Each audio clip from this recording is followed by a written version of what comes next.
Assalamu alaikum. Урматтуу кесиптештер, урматтуу бүгүнкү жыйындын катышуучулары, урматтуу Бишкек шаарына келген биздин конокторубуз, ордолуу, касиеттүү, берекелүү Ош жергесине куш келипсиздер. Бүгүн Ош шаарында ушул мамлекеттик органдарда мамлекеттик тилдин колдонулушу жана абалы жөнүндө Кыргыз Республикасы министрлер кабинетинин номер 15 протоколдук тапшырмасынын аткарылышы жана Кыргыз Республикасынын президентинин улуттук нарк жөнүндө үстүбүздөгү жылдын 20 майында жарык көргөн 157 жарлыгынын аткарылышы боюнча жыйынга Ош облусунун аймагындагы райондордун акимдери, орун басарлар, айыл өкмөт башчылары, мекеме уюмдардын жетекчилери, жогорку орто окуу жайлардын жетекчилери, мектеп мүдүрлөрү чакырылган коноктордун бардыгы каттоодон өтүп жыйында катышып олтурушат. Бизге урматтуу жыйындын катышуучулары мамлекеттик Кыргыз Республикасынын президентине караштуу мамлекеттик тил жана тил саясаты боюнча улуттук комиссиянын төрагасы Осмоналиев Каныбек Осмоналиевич, Кыргызстес мамлекеттик мекемесинин жетекчиси Батма Болоталиевна Топоева Ставинская, Улутсов компаниясынын жетекчиси Окенов Мирбек Турдубекович, Кыргыз Республикасынын билим берүү жана илим министрлигинин мамлекеттик тилди өнүктүрүү секторунун башчысы Ибраимова Гүлнара Өмөтбековна, Кыргыз Республикасынын президентинин Ош облусундагы ыйгарым укуктуу өкүлчүлүгүнүн аппараты, Ош шаардык мэриясынын аппараты мына толугу менен чакырылгандар бүгүнкү жыйынга катышып олтурушат. Анда эмесе алгач ушул иштин жүрүшүн, жыйындын жүрүшүн тактап сүйлөшүп алсак, себеби 12:25 чейин жыйын белгиленген. Сүйлөй тургандарга кандай убакыт беребиз, кайсы убакытта бүтөт? Мына негизги докладчы бул жерде Каныбек Осмоналиевич өзү болот. 20-25 мүнөттүк негизги доклад. Себеби бул киши толук ошол мамлекеттик тил саясаты, нарктуулук боюнча Кыргыз Республикасынын президентинин жарлыгынын тегерегинде, мамлекеттик деңгээлде жүргүзүлө турган саясаттын тегерегинде сөз кылат. Ошон үчүн 20-25 мүнөттүк убакыт берсек, анан баяндамачылар бар. Баяндамачылар 5 мүнөттөн 7 мүнөткө чейин убакыт сурашкан. Булар 2 баяндамачы болот. 5 мүнөттөн 7 мүнөткө чейин берсек, анан жарыш сөзгө чыга турган биздин адамдар бар. Жарыш сөзгө чыга турган адамдардыкын ушу 3 мүнөттөн 5 мүнөткө чейин деп атабыз. Эгерде макул десеңиздер, ушуну бекитип сүйлөшүп алалык дагы, анан ушул боюнча жыйындын жүрүшүн алып кетелик. Макулсуздар да убакытта. Бири-бирибизди убакытыбызды уурдабайлы, кармабайлы, себеби жумуш, тиричилик деген бардыгыбызды күтүп атат. Анда эмесе биринчи сөз Ош шаарында мамлекеттик тилдин колдонулушу, өнүгүшү боюнча маалымат берүү үчүн Ош шаардык мэриясынын башчысынын орун басары вице-мэр Рыскулова Венера Кадышевнага берилет.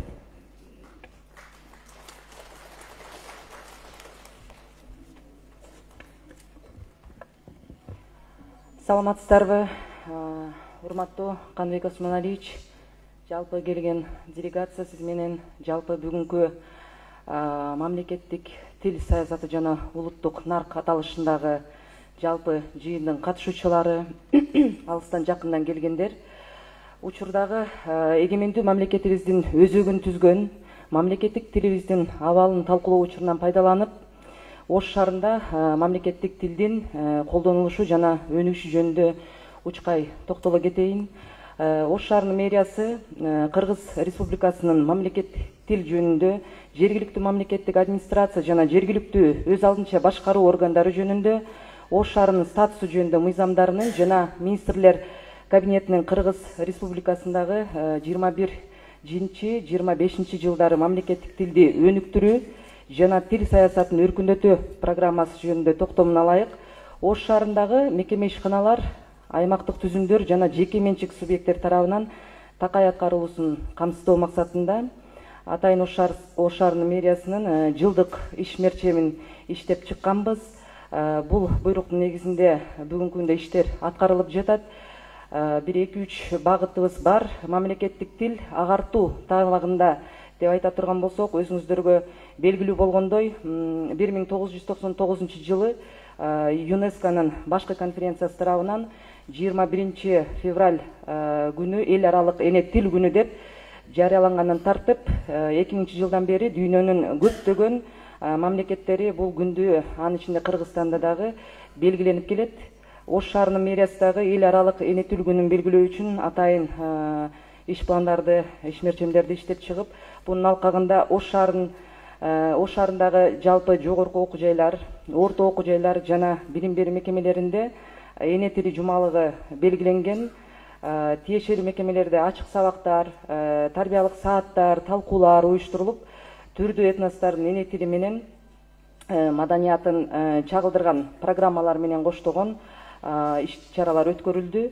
Ал эми Ош шаарынын мэриясынын иш-чарасына ылайык 21 февраль бүткүл дүйнөлүк эне тили күнүнө карата көп тилдүүлүк, көп маданияттуулук өнүгүүнүн жана достуктун символу аттуу дагы жакшы бир иш-чара өткөрүлгөн. Бул улуттук каада салттарды жогорку деңгээлде уюштуруп, анын жыйынтыгында эне тил күнүн жогорку деңгээлде өткөргөндүгү үчүн Ош шаарында окуу жайлардын жамааттары жана Кыргызстан элдер ассамблеясынын Оштогу бөлүмү, ошондой эле орто мектептер жана жеке таланттар атайын дипломдор менен, акчалай сыйлыктар менен сыйланып белгиленип кетти. Ошондой эле Ош шаарындагы мектептер арасында манастануу интеллектуалдык таймаштары өткөрүлдү. Республикалык турга 3 команда жеңүүчү катары жолдомо алды. Дагы бир белгилей кетүүчү нерсе, бул маалымат иретинде айта турган болсом, Ош шаарында жалпы эгер 85 орто мектеп бар болгон болсо, анын ичинде 10 мектеп окутуу кыргыз тилинде жүргүзүлөт, 8 мектеп орус тилинде, 15 мектепте окутуу кыргыз-орус тилинде жүргүзүлөт, 1 мектеп өзбек тилинде, ал эми 20 мектепте орус-өзбек тилинде окутуу жүргүзүлөт. Бул 21-22 жыл окуу жылдарына карата жалпы окуучулардын саны 82.753 окуучуну түзгөн. Дагы да болсо ошол кыргыз класстарын ачуу, кыргыз дегиле биздин өзүбүздө шаарда ошол кыргыз тилин өркүндөтүү үстүндө басым жасоо менен иштөөнү жүргүзөбүз. Шаардагы мектепке чейинки билим берүү уюмдарынын саны 81 болсо, анын окутуу тилине токтоло турган болсок, 5 бала бакча кыргыз тилинде, 68 орус тилинде, кыргыз-орус тилинде 8 бала бакча окутуу жүргүзөт. Мамлекеттик тил мекеме ишканаларда багытын карай турган болсок, Батма Болоталиевна өзү отурат. Кыргыз-Тез мамлекеттик мекемеси аныктаган тартипте 22 жылдын 8-нен 12 апрель күндөр аралыгында Ош шаарынын аймагында мамлекеттик жана муниципалдык мекеме ишканалардын кызматкерлери мамлекеттик тилди билүү деңгээлин аныктоо боюнча тестирлөөдөн өттү жана бул багытта да иштер жүргүзүлүп жатат. Белгиленген графикке ылайык жылына 2 ирет тестирлөө өткөрүлгөндүгүнө байланыштуу бүгүнкү учурда тестирлөөдөн өтө элек же кайталап тапшыра турган кызматкерлердин тизмеси такталып жатат. Өткөн жылы мамлекеттик тилди билүү сынагын ийгиликтүү тапшырган кызматкерлерге Кыргыз-Тез системасынын деңгээлинин талаптарына ылайык билесиздер А1, А2, Б1, Б2, С1 деген сертификаттарды тапшырдык. Кубандырганы ошол С1 сертификатты тапшыргандардын арасында биздин жаш муундун жакшы кызматкерлер дагы чыкты. Бул да кубандырат. Ошондой эле Ош шаарынын аймагында мамлекеттик жана муниципалдык мекеме ишканалардын ушул 2022 жылдын январь-май айларына карата иш кагаздарын мамлекеттик тилде жүргүзүлүүсү боюнча атайын мониторинг жүргүзгөнбүз. Бул мониторинг негизинде 31 мекеме ишкананы алып карай турган болсок, иш кагаздары дээрлик 99% мамлекеттик тилде жүргүзүлөөрү белгилүү болду. Бирок дагы да анын үстүнөн иштей турган башка мекемелер бар. Ош шаарынын мэриясын мисалга ала турган болсок, үстүбүздөгү жылдын акыркы 5 ай ичинде жалпысынан 8802 иш кагазы жүргүзүлгөн болсо, анын 7404-ü бул мамлекеттик тилде, 1284-ü расмий тилде жүргүзүлгөн. ал эми эки тилде бирдей жүргүзүлгөн иш кагаздардын саны 114 жүзгө. Ош шаарынын мындан сырткары аппаратында түзүмдүк жана аймактык бөлүмдөрүндө бүгүнкү күндө ушу мамлекеттик тилди өнүктүрүү жана мамлекеттик тилде жүргүзүлгөн документтерге атайын лингвистикалык экспертиза жүргүзүү боюнча жүктөлгөн адистердин кесипкөйлүгүн жогорулатуу үчүн окуу усулдук иштерин уюштуруп өткөрүүнү азыр пландап жатабыз. Мындан ары мамлекеттик тил багыты көрнөк жарнактарда айта турган болсом, барыңыздар билесиздер, шаар ичиндеги көрнөк жарнактардын абалы кубандырарлык эмес, себеби өтө көп одоно ката менен жазылган. Бул да болсо биздин жаш муундар басып туруп көчөдө бул жарнак болгондон кийин көзгө илинип күндө окула турган нерсе. Ошолордун баарын туура эмес жазылган нерселерди окуса, бул абдан биз үчүн бир уят нерсе деп ойлойм. Ошол негизинде шаардын көчөлөрүндөгү бардык көрнөк жарнактарды иретке келтирүү боюнча дагы мамлекеттик атайын мэриянын алдындагы тилик комиссиясы түзүлгөн. Ал шаардын мамлекеттик тил боюнча комиссиясы муниципалдык менчик башкармалыгы, муниципалдык аймактык башкармалыктар жана бир айылдык башкармалык менен биргеликте Ош шаарынын көчөлөрүндө жалпы илинген көрнөк жарнактарды, кулактандыруулар, прескуранттар жана башка көрүнүү маалыматтардын мамлекеттик тилде жазылуусун текшерүү алуу боюнча атайын график түзгөнбүз. Ушу июнь ичи рейдтер жүргүзүлөт. Бүгүнкү күндө да жүргүзүлүп келе жатат. Бул рейдтин жыйынтыгына бүгүнкү күндө Сулайман Тоо, Туран жана Келме Тоо муниципалдык аймактык башкармалыктарында ушу мамлекеттик тилде туура эмес жазылган жарнактардын ээлерине эскертүүлөр берилди. Ал эми буга чейинки жүргүзүлгөн иштер боюнча берилген эскертүүлөрдү карабастан мыйзамга ылайык ошол иш алып барбаган мекеме ишканаларды, ишкерлерди бул жарнактардын жеринде сыйрып алып салуу иштери жүргүзүлүп атат. Мамлекеттик тил улуттук идеологияда деген багытта ала турган болсок, негизинен өзүңүздөргө белгилүү, кечээ жакында эле биз Кыргыз Республикасынын президентинин инсандын руханий адеп ахлактык өнүгүүсү жана дене тарбиясы жөнүндө кыргыз жараны жана улуттук нарк жөнүндө жарлыктардын аткарылышынын алкагында мамлекеттик тил саясатынын өнүгүшү тууралуу да иштер жүргүзүлүп атканын себеби жакында өзүңүздөр жакшы билесиздер, ушул жылдын 19-20 май күндөрү аралыгында Куттуу эл биринчи улуттук форумун өткөргөнбүз. Анда мамлекеттик тил улуттук биримдиктин негизи жана улуттук иденттүүлүк ынтымактын өзөгү аттуу баяндамалар, абдан жакшы баяндамалар окулуп, Ош резолюциясы кабыл алынып, бул тил ушул жарлыктардын бир аткаруусунун өзөгүн түзгөн десем жаңылышпайм. Ош мамлекеттик университети менен биргеликте өткөрдүк бул иш-чараны. Азыркы күндө массалык маалыматтар каражаттарынан дагы, Ош шаарынын мэриясынын сайтында дагы, социалдык баракчаларда дагы чагылдырып келип жатат бүгүнкү күндө дагы. Эми жалпысынан алганда, урматтуу катышуучулар, Ош шаарында мамлекеттик тилдин колдонулушу жогорку деңгээлде болуш үчүн адамдардын пикир алмашуусунда жана мекеме ишканаларынын ортосунда кат алышууда мамлекеттик тил басымдуулук болуш керек. Кантсе дагы ошол азыр жана 99% жүргүзүлөт дегенге карабастан, ушул учурдан пайдаланып айтып кетким келет. Мамлекеттик тилде сүйлөп жазганыбыз менен анын туура жазылышына жана айтылышына абдан чоң көңүл бөлүп, ар бир мекеме ишкана жетекчилер, эми бир аз мисалдар да бар, кээ бир билим берүү мекемелеринен келген каттар да бар. Эми абдан чоң одоно ар бир сүйлөмдө кээ бирде каталар менен жазган ошол билим берүү мекемеси болуп туруп дагы ушунчалык чоң каталар менен келген каттар да болуп атат. Жок эмес. Эми бардык жерде иш болгондон кийин кемчилик бар, бирок ошонун үстүндө жалпыңыздар чакырып кетет элем, иштейли. Себеби улуттун улуттугу бул өзүбүздүн эне тилибизден башталат. Баарыңыздарга көңүл бурганыңыздар үчүн чоң рахмат. Чоң рахмат, Венера Кадышевна.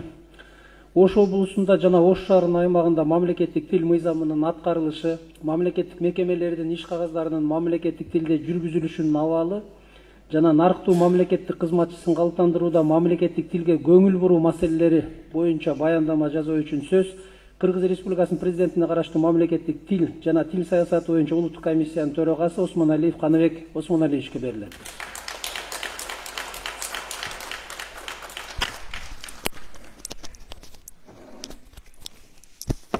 Bunu байлап koysunlar.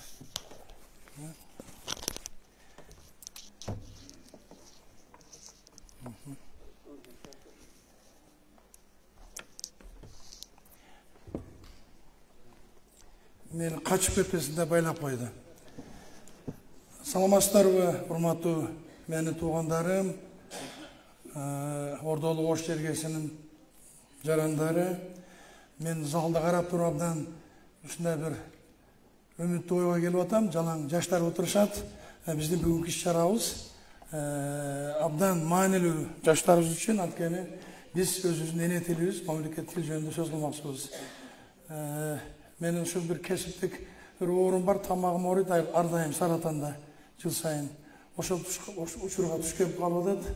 Өнүмүн бир аз дефектисине көңүл бурбаңыздар. Негизинен мазмундуу сүйлөп бергенге аракет кылайын. Биринчиден, урматтуу кесиптештер, мынакей бул жерде алдыңкы катарда чоң ректорлор корпус отурат, аксакал, ветерандар отурушат, анан жаштар отурушат. Өзү тилди өнүктүрүшүбүз керек. Тилибиз андай болуп атат, мындай болуп атат дегенибиздин өзү чынын айтканда осол иш. Осол иш.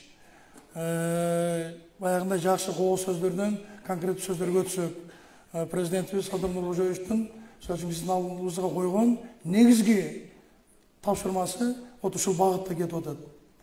Эне тилибиздин, мамлекеттик тилибиздин жагымдуулугун, жарамдуулугун айрыкча жаштар арасында көтөрүү маселеси турат. Азыркы кезде азыркы технологиялар боюнча ошон үчүн бүгүнкү биздин жыйындын күн тартибинде эки ушундай бир баяндоо даярдап келдик. Бири Кыргыз тест боюнча, экинчиси бизде Улутсофт фирмасы бар. Ошонун өкүлү Мирбек инибиз кыргыз тилин азыркы электрондук тилде сүйлөтүү маселелери жана башка айрыкча жасалма интеллект ресурсуна ээ кылдыруу маселелери боюнча биздин комиссия жасап аткан иштердин негизги жыйынтыктарын айтып берет. Урматтуу кесиптештер, урматтуу бүгүнкү жыйын биз эки маселени негизинен күн тартибине чыгарып атабыз. Бул биринчиси мамлекеттик тил саясаты. Мамлекеттик тил саясаты айрыкча иш кагаздардын абалы. Анткени ушул жылдын 30-апрелинде министрлер кабинетинин атайын протокол тапшырмасы болгон экен. Бардык министрликтер, бардык бийлик бутактары, анын ичинде аткаруу бийлиги өзү, сот бийлиги, эл өкүлдөр бийлиги, жогорку кеңеш, бардык алардын мекемелериндеги кыргыз тилинде, мамлекеттик тилдеги иш кагаздардын абалы,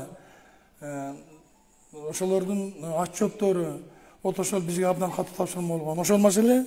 Экинчиси президентибиздин жакында эле чыккан улуттук нар жөнүндө.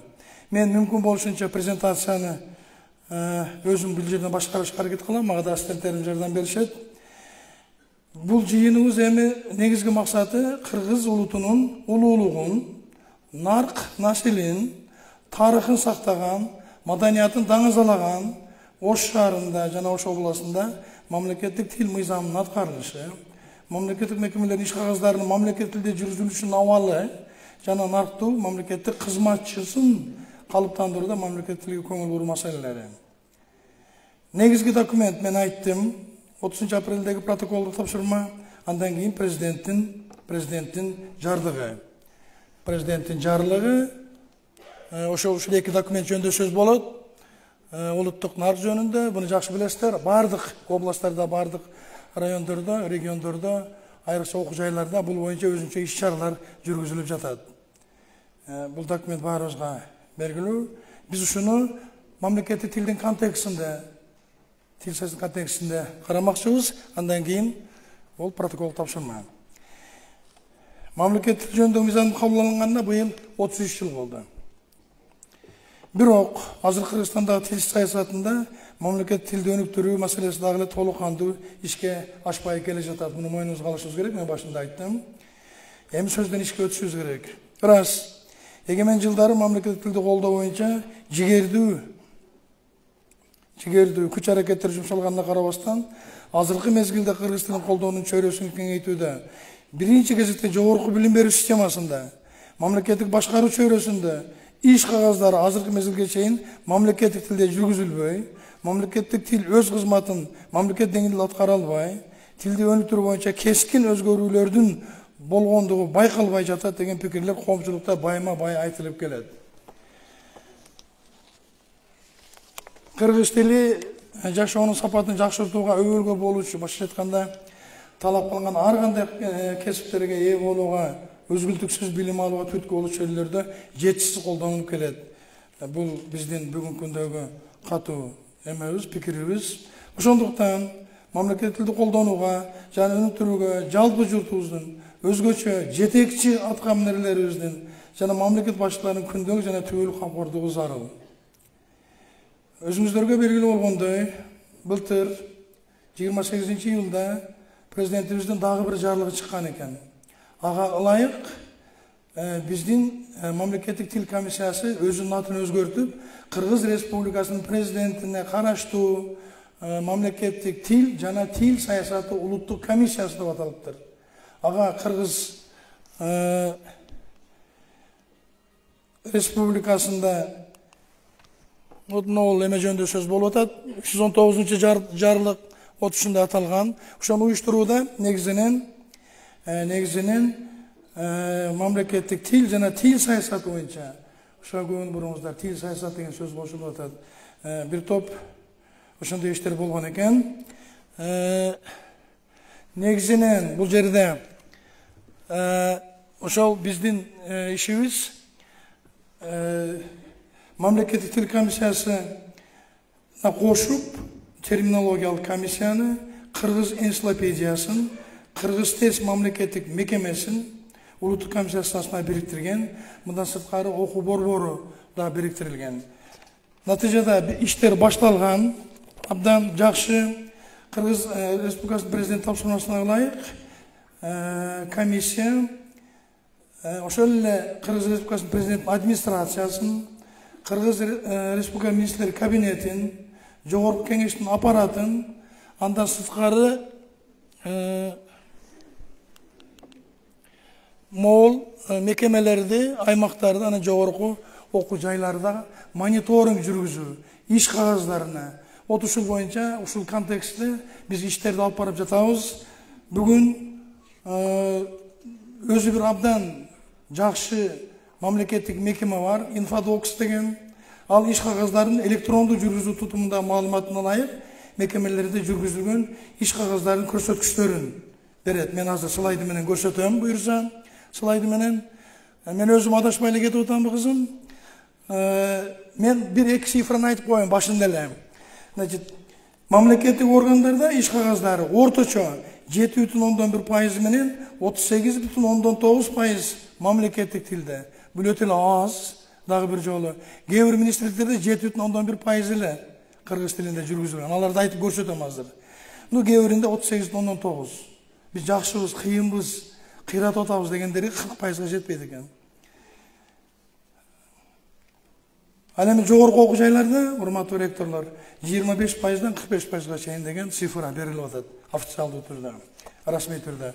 Могул эки слайдыны көрсөтөйлү. Министрлик ведомстволордун иш кагаздарынын пайыздык көрсөткүчтөрү. Көңүл буруңуздар. Бул жерде мына түстөр менен берилген. Мамлекеттик тил, Mamlaketlik til mына жаш ел боек. Мына иштебей калды.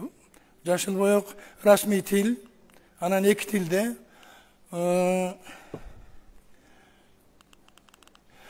Кыргыз Республикасынын Билим берүү министрлигинин көрсөткүчүнө көңүл бургум келет. Мамлекеттик тилде 27,3%, расмий тилде 67,8%, андан кийин эки тилде 3,1%, ал эми чет тилде негизинен англис тилинде 1,8%. Бул эми багы иштин өзгөчөлүгүнө, спецификасына карап жазылган каттар болсо керек.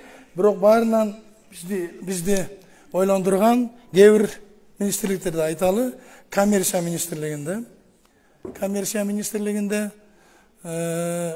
экономика жана коммерция министрлигинде 89% болуп атат. Мирбек мунун иштебей атат го. 89% болуп атат расмий тилдин үлүшү. Бул экран ак болгон үчүн жутуп алып атабы. Мейли, анда жөн эле комментарий кыла берейин. Финансы министрлиги 78,6, ошол эле расмий тилдин үлүшү. Тышкы иштер министрлигинде 88, Бишкек шаардык кеңешинде 92,9, бир топ дурус деп айткан ушу маданият, маалымат, спорт жана жаштар саясаты. Мында ошол 38,9 мамлекет тилдин үлүшү. Бул ошол 2022 жылдын 1-кварталына карата берилип аткан маалыматтар. Башка айтканда жаңы эле маалыматтар. Эми аймактар боюнча мамлекеттик органдардын пайыздык көрсөткүчү. Бул жерде 3 облус: Ысык Көл облусу, Жалал Абад облусу, Ош облусу, анан кийин Ош мэриясы. Вот ушундай көрсөткүч. Бул жерде биз кече өзгөчө белгилеп айттык. Жалал Абад облусунун көрсөткүчү чынында эле мактоого татырлык. 92%.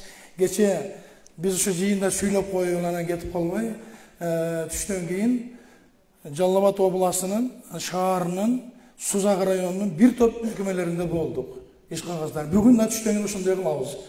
Кара Сууга чейин барабыз. Ош облусунун областтык башкармалыктардын иш кагаздарын көрөбүз. Айрыкча юстиция, билим берүү, шаардын билим берүү башкармалыгы, анан да бир топ ички иштер бөлүмүнүн башкармалыгы. Өзү мындай цифралар дурус эле. Башка маселе азыр биздин вице-мэр абдан жакшы айтты Венера Кадышевна. Сапатка өтүү, сабаттуулук. Көп жерлерде бул маселе абдан начар. Аймактарга салыштырмалуу Бишкек шаарында чынында эле абал абдан оор. Бул жерде дагы бир эме бар. Көйгөй маселе бар. Жогорку инстанциялардан түшкөн кагаздардын үлүшү. Айрыкча президенттин администрациясынан, министрлер кабинетинен, жогорку кеңештин аппаратынан, анан министрликтеринен түшкөн кагаздардын басымдуу бөлүгү, көпчүлүгү расмий тилде келип жаткандыгы. Ушул жерде дароо айтып коеюнчу, биз атайын изилдедик. Ушундай бир стереотип, бир көндүм адат пайда болуп тур баарыбызда. Ол Нарында дагы, Көлдө дагы, Ошто дагы, бардык жерде. Эгерде жогору жактан кат расмий тилде түшсө, биз ага расмий тилде жооп беришибиз керек. Мамлекеттик тилде түшсө, мамлекеттик тилде жооп беришибиз керек. Чынында андай эмес, андай документ жок, мурун болгон экен, азыр жок. Өзүңүздөр жетекчилер ойлонуңуздар. Бунун дагы тиги нормативдик базалык укугун көрсөткүчтөрүн жакшыртууга аракет кылабыз. Анткени урматтуу президентибиз Садыр Нуркожоевич өзү түз бизге тапшырма берип атат. Андай маселени токтотуш керек. Азыр президенттин администрациясы дагы, бардыгы, аппараттардын бардыгы бул багытта катуу иштеп атышат. Вот мына жерде ошол көрсөткүч турат. Мамлекеттик тилде караңыздар, тиги негизинен ошол 3 инстанциядан, жогорку инстанциядан 27,2% гана мамлекеттик тилде келет экен. 69,8% расмий тилде келип жатат. Албетте, ушул жерден проблемалар башталат экен да, көрсө. Ал эми эки тилде 3%.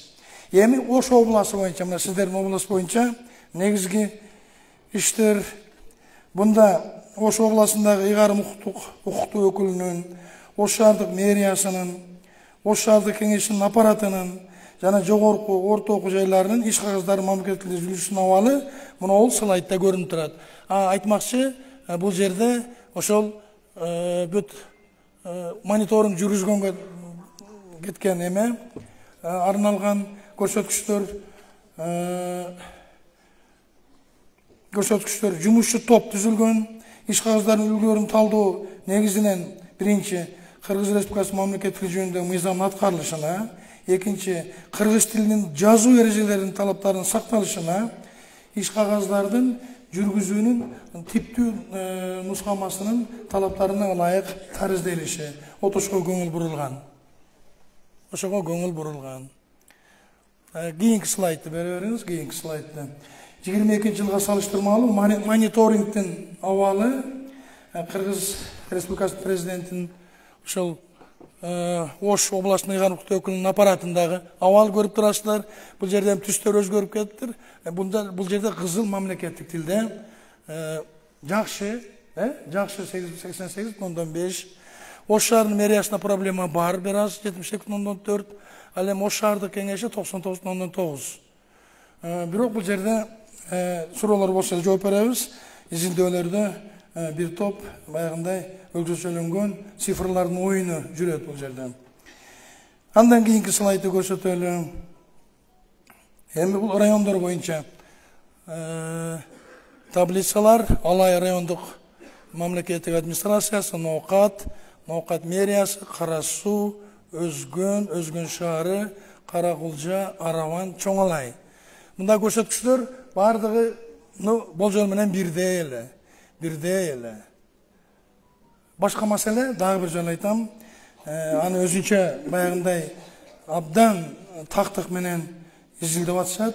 Биздин кызматкерлер иш кагаздардын сапаты, түзүлгөн сүйлөмдөрдүн сабаттуулугу отошо жөнүндө болуп атат маселе. Орто окуу жайлар боюнча ушул эле мониторинг окуу жайларда жүргүзүлгөн, ооба 90-95% мамлекеттик тилде жүргүзүлгөнү. Мына жерде Ошму баштаган бардык эмелер турат. Бизди бир ойлонтуп атканы, эмне үчүн кесиптик лицейлерде бул көрсөткүч абдан эле аз. Анын ичинде Ош айыл чарба техникумунда, Алтыбаев атындагы кесиптик лицейде 13-чү, 16-чы кесиптик лицей, 12-чи кесиптик лицей, ушундай аномалия бар. Урматтуу мекендештер, андан кийин бул жерде бир айтып кое турган нерсе, иш кагаздарын жүргүзүү системасы бул жарандардын тилди жогорку деңгээлде билүүсүн талап кылган кесиптик иштин чөйрөсү. Муну баарыбыз түшүнүп турабыз. Мамлекеттик тил республиканын баардык окуу жайларында окутулуп жатканына карабастан, кыргыз тили эне тили болуп эсептелбеген жарандардын 1/10 бөлүгү гана мамлекеттик тилди билет. Бул өтө ойлонто турган маселе. Же болбосо тескерисинче, ошол эле учурда орус тилдүү мектептердин бүтүрүүчүлөрү мамлекеттик тилди билбеген сыяктуу эле кыргыз, өзбек, тажик тилдүү мектептердин бүтүрүүчүлөрү дагы расмий тилди талаптагыдай биле алышпайт. Жалпы билим берүүдө кыргыз тилин окутууда башталгыч класстардын 1-4 класс бүткөндө окуучулар А1 деңгээлиндеги, 5-9 класс бүткөнгө А2 деңгээлинде, ал эми 10-11 класс бүткөндөргө B1 деңгээлинде көрсөткүч менен жогорку окуу жайларга барыш талапка ылайык болор эле. Ошон мындай талаптар бар. Буну Батма Болоталиевна өзү дагы азыр айтып берет презентациясында.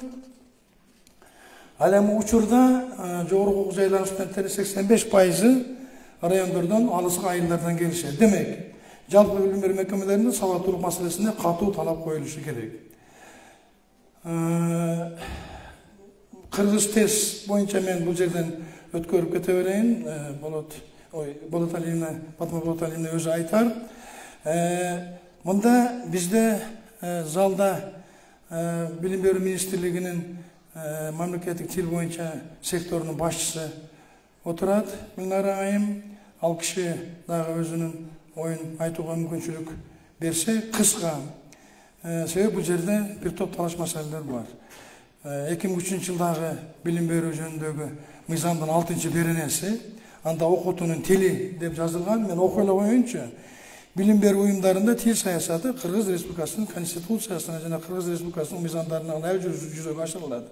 Мамлекет ар бир жаранды мектепке чейинки билим берүү мекемелерине тарта негизги жалпы билим берүү мекемелери чейин мамлекеттик, расмий жана эл аралык тилдердин бирин үйрөнүшүнүн шарттары түзөт. Бул жерде бир талаш маселе бар. Билмейм, караңыз, тиешелүү шарттар болсо, окутуу ошондой эле ар кандай башка тилде да жүргүзүлсө болот. Ушул норма эмдигиче турат мыйзамдарда. Бул боюнча өзү сүйлөшөбүз. Эл аралык келишимдерге ылайык Кыргыз Республикасынын чегинен тышкары жашаган кыргыз элинин өкүлдөрүнө Кыргыз Республикасынын мамлекеттик тилинде билим алууга мамлекет көмөк көрсөтөт. Бул эми конституциялык норма болгон. Мен ошол акыркы конституциянын Конституциялык кеңешменин мүчөсү катары эсимде, ал жерде 13-берене бар жаңы конституциябызда. 13-берененин 1-эле пунктунда мамлекеттик тил бул кыргыз тили деп жазылган. Ошонун эле пунктчасында мамлекеттик тил конституциялык мыйзам менен тескелет деп жазылган. Юрис агай туура айтып атамбы? 2 пунктунда Кыргыз Республикасында расмий тил орус тили деп жазылган. Анан 3 пункту бар. Ал жерде Кыргызстандын аймагында жашаган башка улуттардын тилдерин өнүктүрүүгө шарт түзүп берет деген конституциялык норма бар. Ал деген мен жекече түшүнүгүм боюнча ошол башка кыргыз, орус тилинден сырткарыдагы каалагандай тилдер боюнча класстарды, мектепти ачуу деген норма жок. Мурда бир топ мен депутат болуп комитет башкарып атканда бир ушундай бир феномен болгон. Тырмакчанын ичине алып жазып атам. Мисалы үчүн дунган туугандарыбыз дунган мектептерин ачабыз деп чыгышкан, дунган тилинде окутуу, дунган класстарын ачабыз. Ушуга окшогон. Кайсы мекемедесиз? Кечиресиз. Кайткан? Чыгыңыздар. Артта турган мектепте курган телефондар бар, бүт бар, өчүр. Телефон чукушуңар, деге башка жөнүндө сөз болот. Эмнеге чакырдыңар? 1,5 саат, 2 саат убактыңарды албай, жок болсо телефон чукушуңар. Кандай деген маалыматтар айтып отур? Бирөөнү уккан жоксуң, телефон чукуп отурасың, Кечиресиз. өчүрүлө телефон. Уктап укмар качып, сиз эшикти ачууну керек. Мен дагы өзүмдүн кемчилигимди айтып коеюн, балким монотондуу түрдө айтып аткандырмын. Бирде акырын сүйлөп, бирде кыйкырып турсам окшойт, Угулуп айтабы? Жакшы. Жакшы угулуп атабы? Дагы бир момент. Биздин Ош областы боюнча 551 мектеп бар. 551, 390 окутуу кыргыз тилинде, ошону берсеңиздер. 29 орус тилинде, 6 өзбек тилинде, 68 кыргыз орус, 9 кыргыз өзбек, 1 мектеп кыргыз тажик, 20 мектеп өзбек орус, 28 мектеп кыргыз орус өзбек тилинде жүргүзүлгөн мектептер. Бор эки слайдда көрүнүп турат. Чынында эле аралаш класстардын болгону жакшы, мектептердин болгону андан жакшы. Мен бир гана нерсеге түшүнбөй турам, балким дискуссияга катышасыздар. Бор эки 20 өзбек орус мектебинде 20 абдан чоң цифра бул. Мейли, бул жерде эч кандай мыйзам да бузулган жок, конституциялык норма да бузулган жок, бирок кыргыз мектебин кыргыз классын аралаштырса болбой беле бул жерге. Шаардын ичинде болуп аткандан кийин, Вот ушундай бир. Бала бакчалар боюнча эмелерибиз бар, көрсөтүчтөрүбүз бар. 458 бала бакчанын ичинен 358 кыргыз тилинде, 59 орус тилинде, 1 бала бакча өзбек тилинде экен. 40 кыргыз орус тилинде жүргүзүлөт. Жакшы. Бала бакчалар боюнча, хотя бала бакчалар аз, 458 областта өтө эле аз. Вот ошол көрсөтүлгөн могу жерде салыштырмалуу мектептер менен бала бакчалар.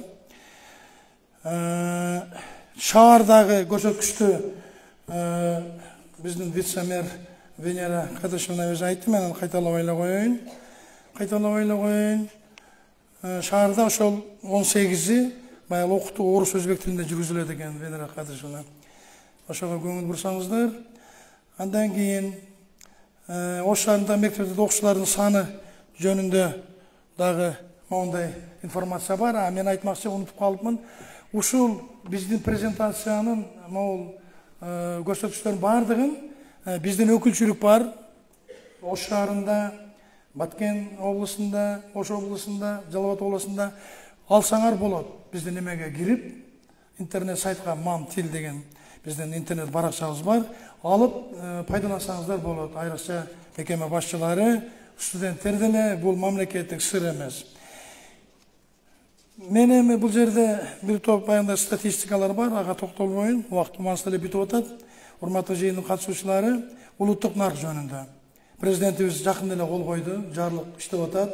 Ал жерде биздин улуттук комиссияга тиешелүү болгон бир пункт бар. Ал мамлекеттик катчы аркылуу иш жүзүнө ашырылат. Бул кыргыз жарандардын, Кыргызстандагы кызматкерлердин, мамлекеттик кызматкерлердин эне тилге болгон мамилеси, ошого ээлик кылуусу, ошону билүү деңгээлин өстүрүү маселеси. Эми чынында наркты тутуу бул кыргыз элинин абалкы кылымдардан бери бизге берилип келаткан өзөктүк касиетин тутуу дегендик деп түшүнөбүз биз.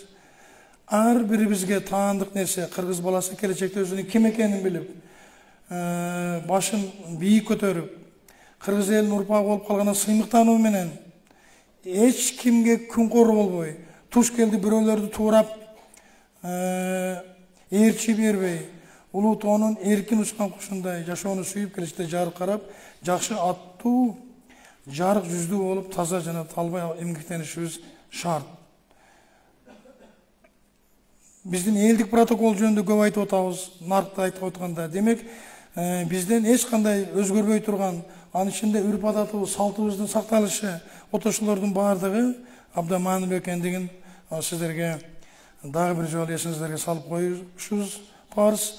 Ал эми аталган жарлыкта өлкө башчысы баарыбызга мамлекеттик тилди натыйжалуу өнүктүрүү жана тил саясатын жүргүзүү менен коомдун нарктуу өкүлүн жана нарктуу көңүл буруп коюңуздар ушул жерде мамлекеттик кызматчысын калыптандырууда мамлекеттик тилге жана тарыхый болоктурга өзгөчө көңүл буруу милдеттерин алдыга койгонун сиздер баарыңыздар жакшы түшүнүп турасыздар. Демек, өз элине ниети түз, жүрөгү таза адам гана улутту 3 нерсе сактарын жакшы билиши керек. Алар улуттук тил, улуттук тарых жана улуттук нарк. Ушул 3 касиет жок болгондо улут жоголот.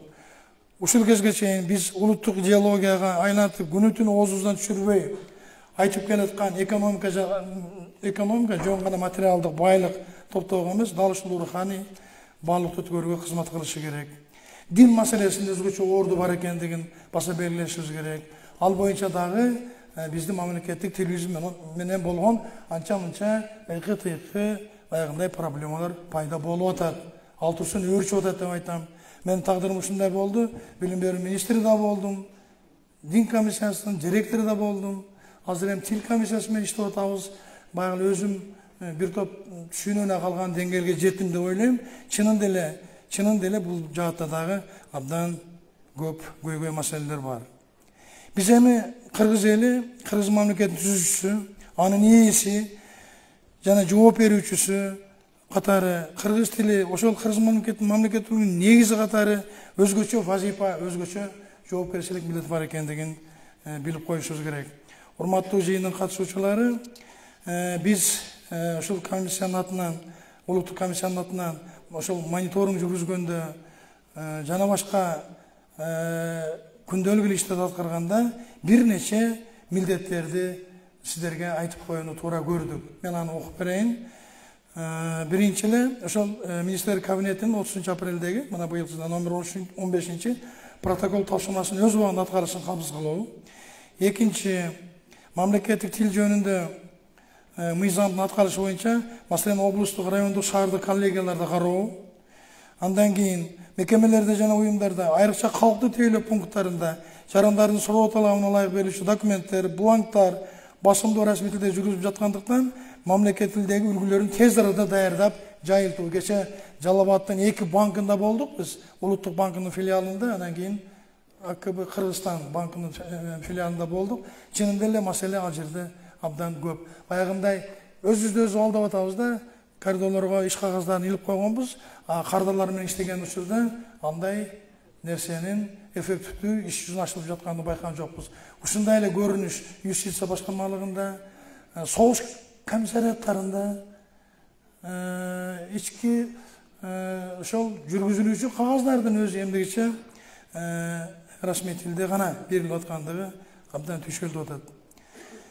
Халктын тил маданиятын деңгээлин көтөрүү боюнча иш-чараларды ишке ашыруу, мамлекеттик жарандык жана муниципалдык кызматкерлердин сүйлөө маданиятын жогорулатуу боюнча чараларды көрүү, жалпыга маалымдоо каражаттарындагы тил маданиятын деңгээлин жогорулатуу, ошондой эле адабий тилдин нормаларын сакталыш үчүн жоопкерчиликти күчөтүү, мамлекеттик тилди жалпы адамзаттык жана улуттук баалуулук катары аздектөөгө тарбиялоо, мамлекеттик тилден улуттук катнашы тил катары пропагандалык кеңири жана терең киргизүүгө балдарыбызга кыргыз адабиятын, кыргыз маданиятын, кыргыздын нарк населин жеткирүүдө ар бир ата эненин жоопкерчилигин көтөрүү менен үй бүлөдө тил маданиятын кайра калыбына келтирүү.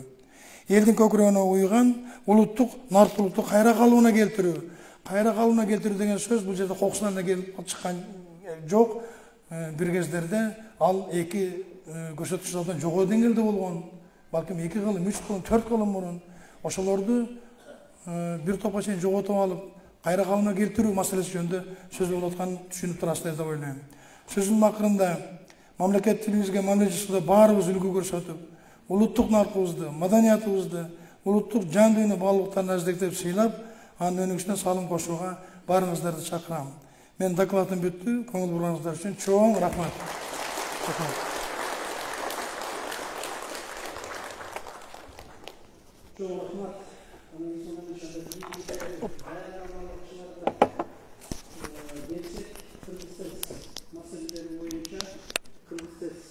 Мамлекеттик мекемесинин жетекчиси Батмир Болоталиевна Топоевага сөз.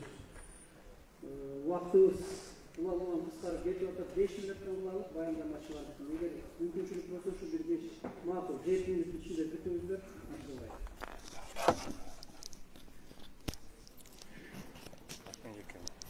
Ой, рахмат.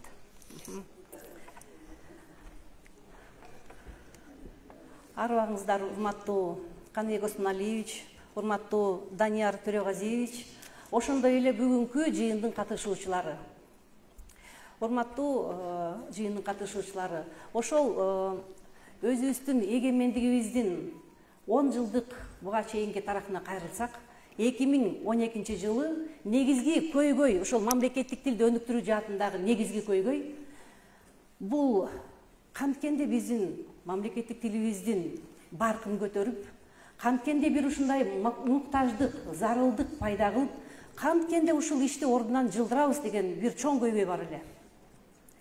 Ошол чоң көйгөй улуттук кыргыз тил системасы түзүлгөндөн бери жылдан жылга, күндөн күнгө өзүнүн багытында чечилип келе жатат. Атап айтсак, ошол 2012 жылы алгач кыргыз тест системасынын концепциясы түзүлүп, 2013 жылы ал концепция кабыл алынып, 2014 жылдан баштап биздин өлкөбүздө расмий улуттук тест системасы ишке кирген. Эми ошол мен башына эле коюп коюңузчу. Эми ошол биздин тест системабыз бара-бара өнүгүп 2018 жылдын 5 апрелинде мамлекеттик мекеме түптөлүп, ошол мамлекеттик мекеме кыргыз тест системасы боюнча чоң иш жүргүзүп атат. Аны баарыңыздар билесиздер. Ошол иштин алкагында 14 жылдан бүгүнкү күнгө чейин мына республика боюнча 53 000ден ашуун адам расмий катышуу аркылуу тестке катышты. Мына бул көрсөткүч дал ошол 14 жылдан баштап бүгүнкү күндү камтыйт. Атап айтсак, карабайсыздарбы? Атап айтсак, эгерде 14 жылы болгон эле 14 адам келген болсо, биздин тестибизге болгон эле 14 адам келген болсо, мындай иштеп атышат. Ошентип жүрүп отуруп, 18 жылы жалпы массалык түрдө тесттер башталып, 19 000ден ашуун адам, 19 319 адам 18 жылы, андан кийин деги эле ушу бүгүнкү күнгө чейин тесттер уланууда. Эми бул алгачкы ошол массалык тесттин башталышына муну айтып кетпесек болбойт. Президенттикке талапкерлер 17 жылы өзлөрү активдүү катышкандыктан бул баардыгыбызга үлгү катары кабыл алынып, ошол чоң ишти баштоого түрткү берди. Ошондон бери бир эле мамлекеттик кызматкерлердин арасында эмес, башка тармактарга дагы ошо биздин тест системабыз активдүү киргизилүүдө. Атап айтсак,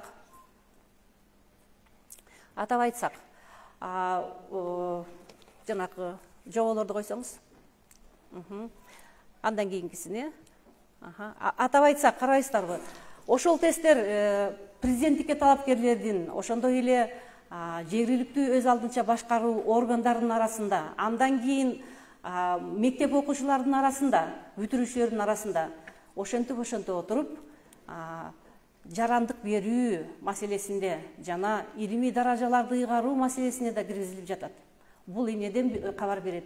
Күндөн күнгө ошол мамлекеттик тилди билүү деңгээли бардык жакта каралып, күндөн күнгө ошол тилди жакшыртуунун үстүндө иш жүрүп жатканынан кабарлайт.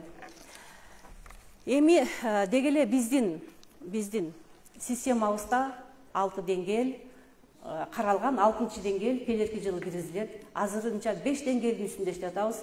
Бул деңгээлдер жалпысынан Европа стандартына шайкештелип чыккан. Анткени бул аламдашуу доорунда кайсы бир мамлекет башка ушундай улуттук тажрыйбаны эске албай, өз алдынча түзүп алса, биринчиден аны эч ким тааныбайт система катары.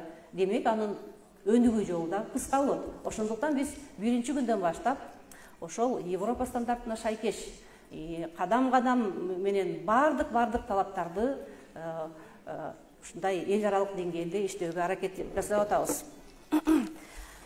Эми ушул дегеле биздин Кыргыз Республикасындагы мамлекеттик тилди өнүктүрүү тарыхында биринчи ушундай улуттук чоң программа, өнүктүрүү программасы 14-20 жылы иштелип чыгып, ошол ишке киргизилип, алайлампа аяктап 21-25 деген мамлекеттик тилди өнүктүрүү жана тил саясатын өркүндөтүү программанын үстүндө азыр иштер жүргүзүлүп жатат. Бул эмнеден кабар берет? Ошол дал ушул быйыл өзгөчө активдүү ишти баштоо бул мезгилдин талабы. Ал эмне болгон иш? Бул жерде негизинен окумуштуулар, окутуучулар, мугалимдер жана мамлекеттик кызматчылар бар экен. Ошол мамлекеттик мугалимдер жана окутуучулардын арасында биз тыгыз ишти быйыл башташыбыз керек. Бул жаатта атын атап кетпесек болбойт. Ошмунун өзүнүн жеке демилгеси менен былтыр сүйлөшүүлөрдүн негизинде жылдын башында чоң жакшы иш башталды. Ал Кыргызтест мамлекеттик мекемесинде иштелип жаткан Кыргызтест системасынын талаптарын жогорку окуу жайларга киргизүү. Ошол талаптардын негизинде окутууну уюштуруу, ошол талаптардын негизинде балдардын, студенттердин билимин текшерүү деңгээлин жана жакшыртуу боюнча чараларды көрүү. Бул жаатта жылдын башында ушул Ошмуга өзүм келип, ушул жерден Ошмунун жамааты менен бир жакшы ишти баштадык эле.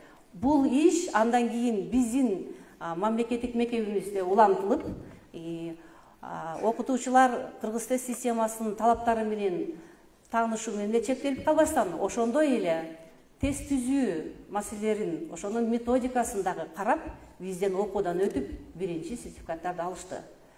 Ушул иш жалпы республика боюнча жайылтылып, Билим берүү министрлигинин, Улуттук тил комиссиясынын жана өкмөттүн деңгээлинде чоң иш-чаралар бардык жакта улантылышы керек.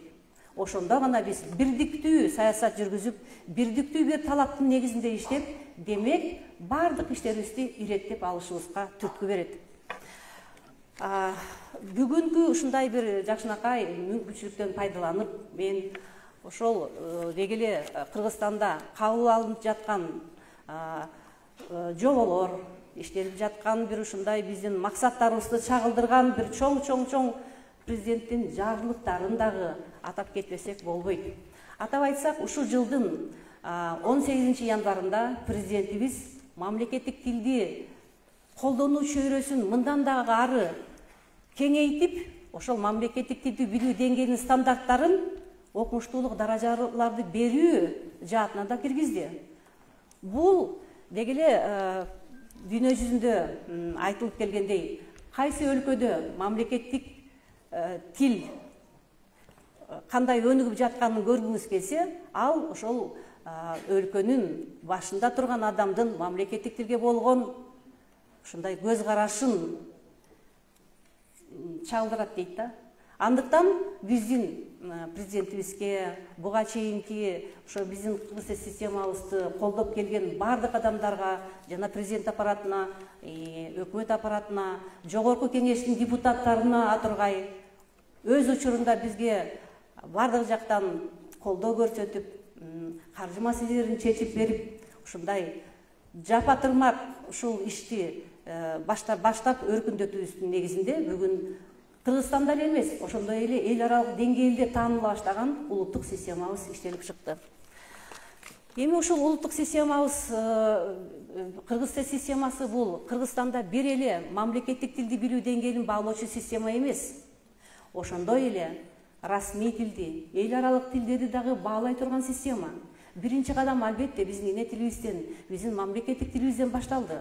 Бул биринчи кадам. Ал эми экинчи кадам катары 20-жылы ошол сынамык иретинде расмий тилден дагы биздин тесттерибиз киргизилди. Ал расмий тилиндеги тесттер Россия Федерациясындагы ушундай өздөрүнүн улуттук тест системасын өркүндөтүп жаткан профессорлор жана ушундай бир чыгаан окутуучулар менен тыгыз кызматташуунун негизинде бардык нормативдик, усулдук ченемдик талаптар, аны сыпаттоочу, коштоочу ар кандай колдонмолор иштелип чыгып, бүгүн толук кандуу система катары киргизилип жатат. Ал эми үчүнчү кадам бул эл аралык деңгээлдеги, эл аралык тилдерди кыргыз тил системасына киргизүү.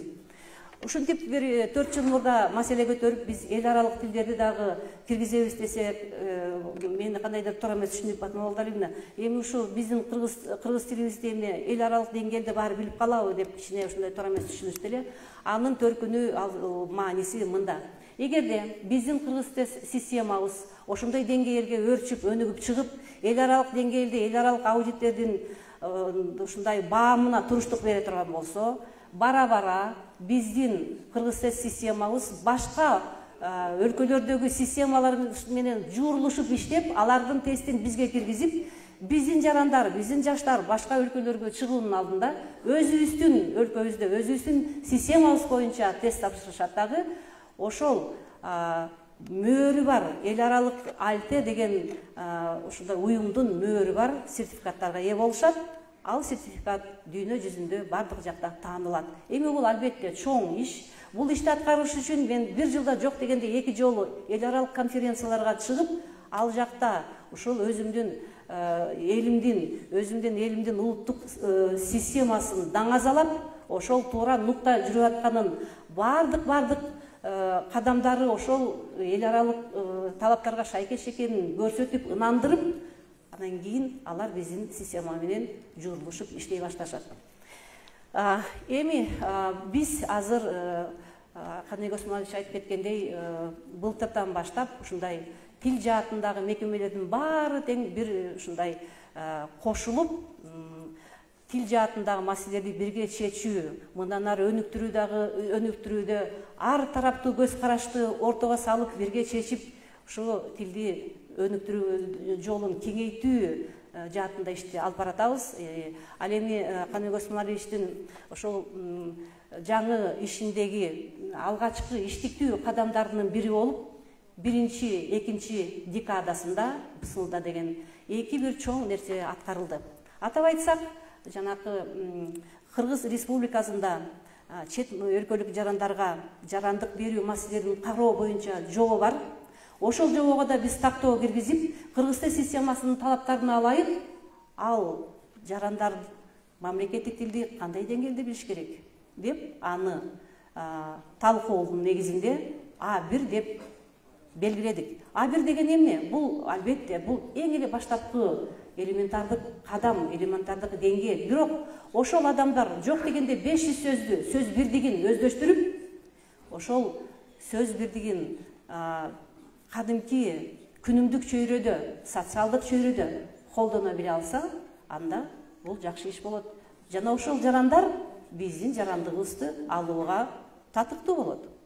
Ошондой эле окумуштуулук даражаларды берүү боюнча экинчи жанагы айтып аткан нерсе, ал жака дагы ошол даражаларды берүү боюнча жобону карап чыгып, жалпы жонунан эле алар ошол кыргыз тест системасы боюнча тест тапшырыш керек деп койбой, аны дыкаттык менен карап чыгып, башка улуттун өкүлдөрү жок дегенде минималдык түрдө А2 деңгээлинде билиши керек. Ал эми эне тили кыргыз тили болгон жарандар жок дегенде минималдык түрдө B2 деңгээлин билиш керек дагы. Ал эми филология чөйрөсүндөгү ошол илимий кызматка журулушам деген адамдар албетте эне тилди билүү деңгээлинде, эне тил катары өздөштүрүү деңгээлинде, С1 деңгээлинде билиши керек деп ушундай сунуш бердик. Ал сунуштар каралууда. Кудай буйруса, анын баары тең сиздерге маалым болот дагы. Бул нерселер ушу толук кандуу иштей баштайт. Эми бул жакта келип тест тапшыргыла. Ушундай баланча күнү келгиле деп анан кийин жыйынтыгын чыгарып коюштар оңой иш эмес. Бирок ошо менен эле чектелип калуу бул туура эмес көз караш болот. Ошентип биздин Кыргыз тест мамлекеттик мекемесинде бир гана тестти уюштуруу, бир гана тестибизди эл аралык деңгээлге алып чыгуу эмес, ошондой эле тилди үйрөтүү жаатында дагы чоң иштер жасалууда. Атап айтсак, биздин мамлекеттик мекемебиздеги кызматкерлердин өз күчү менен биринчиден мобилдик тиркеме иштелип чыкты. Бул ким үчүн? Бул ошол тилибизди, биздин эне тилибизди, мамлекеттик тилибизди жаңыдан үйрөнөм деп ушундай бир ниетте иш баштап аткан адамдардын деңгээлине багытталган бул ушундай бир жакшы тиркеме. Бул мобилдик тиркеме бүгүнкү күндүн талабына жооп берет. Кайсы жакта кетип баратса, көчөдөбү, үйдөбү, кайда болсо дагы ал тиркемени ачып алып иштей берет. Мунун баалуулугу ошол жазуу көндүмдөрүн, сүйлөмдөгү сөздөрдүн орун тартибин, ошондой эле ошо кеп үлгүлөрүн улам-улам кайталоо аркылуу сүйлөөнү дагы өздөштүрүү, угуп түшүүнү, окуп түшүү көндүмдөрүн дагы өрчүтүүгө багытталган. Бул тиркеме биздин Кыргызтест.gov.kg сайтында кирсеңиздер эле мобилдик тиркеме деп турат. Ошол жерде QR код менен эле өзүңүздөрдүн мобилдик телефонуңуздарга жүктөп аласыздар. Бул бир, ошондой эле кыргыз тилинин сөздүк колдонмосу иштелип жатат. Бул дагы электрондук продукт. Бул электрондук продукт болсо биздин урматтуу мугалимдерибизге, окутуучуларыбызга арналып жасалууда. Ушундай эле жаркыраган чоң экранды жандырып коюп, улам-улам бир грамматикалык категорияларды ачып, ар бир сөздү чечмелеп, ошол жерде улам-улам кайталатуу, сөздөрдү туура жаздыруу, туура айттыруу, ушул бардык нерселер ошол жакта камтылган. Бул жандуу продукт, бул жөн эле барактап, бул ата деген отец дегендей деген эмес, фаза же дагы бирдемке эмес.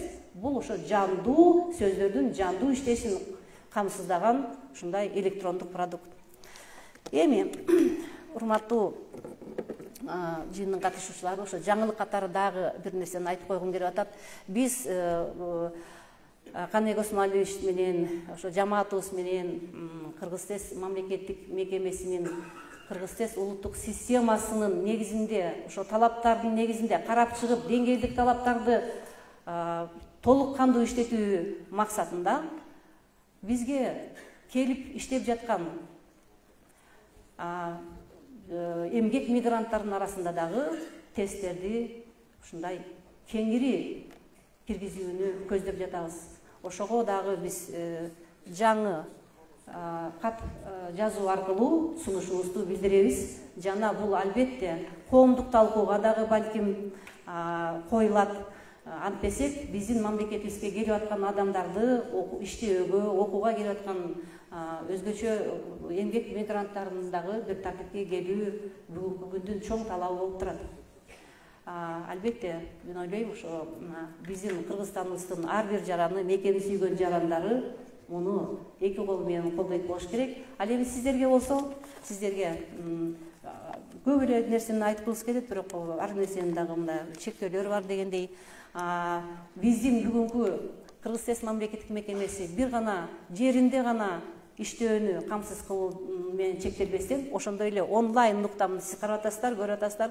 Онлайн нуктадагы мынтип жер жүзүндөгү биздин туугандарыбызга ушундай шарт түзүп берип атабыз. Жер жүзүндө туугандарыбыз кайсы жакта болсо дагы биринчиден мобилдик тиркемебиз менен кыргыз тилди үйрөнүшөт. Ошондой эле мынакей отуруп алып ошол жактан тест тапшырып, күндөн күнгө өзүнүн билимин өркүндөтүүгө шарттар түзүлүп жатат. Көңүл бурганыңыздар үчүн сиздерге чоң рахмат. Аман болуңуздар. Сиздерге ден соолук каалайм.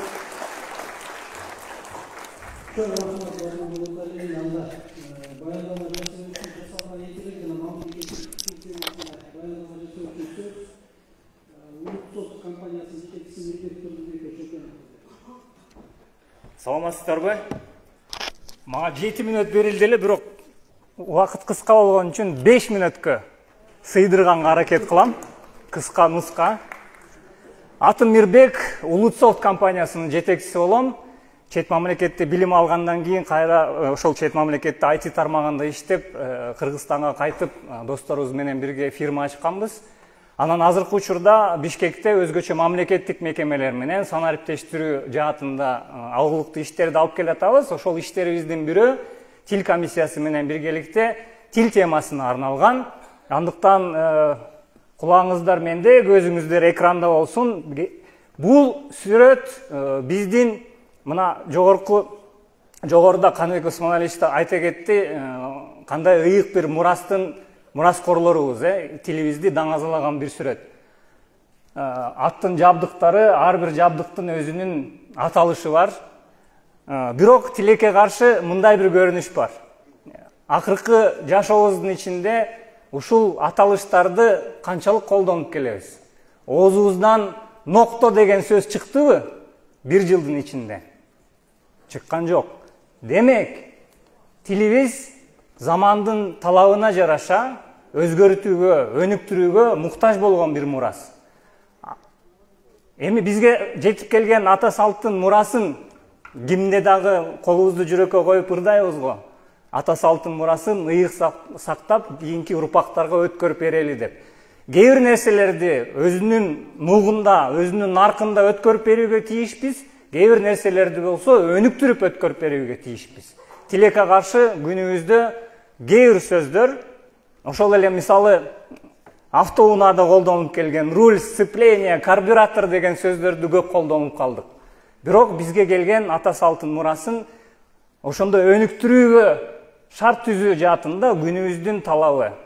Бүгүн биздин тилибиздин өнүгүшүнө кандайдыр бир жаңы шарттар түзүлүп келатат. Ошол жаңы доорубуздун аталышы смарт доор.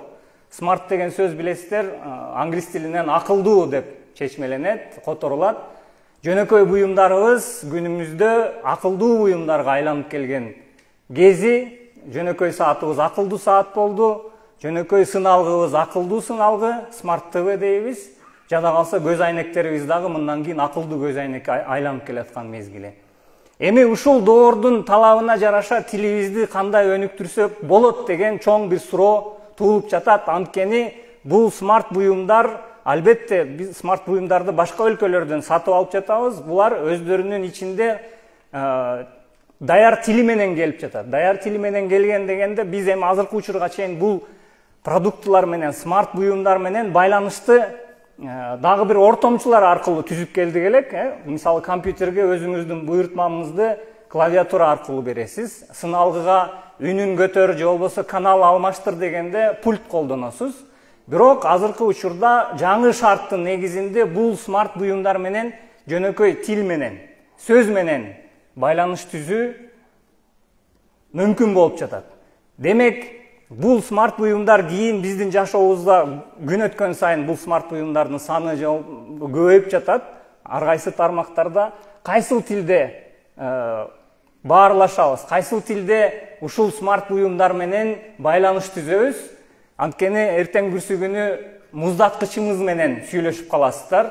Жада калса чай кайнатасыз, чайнегиңиз менен сүйлөшкөнгө мажбур болосуздар.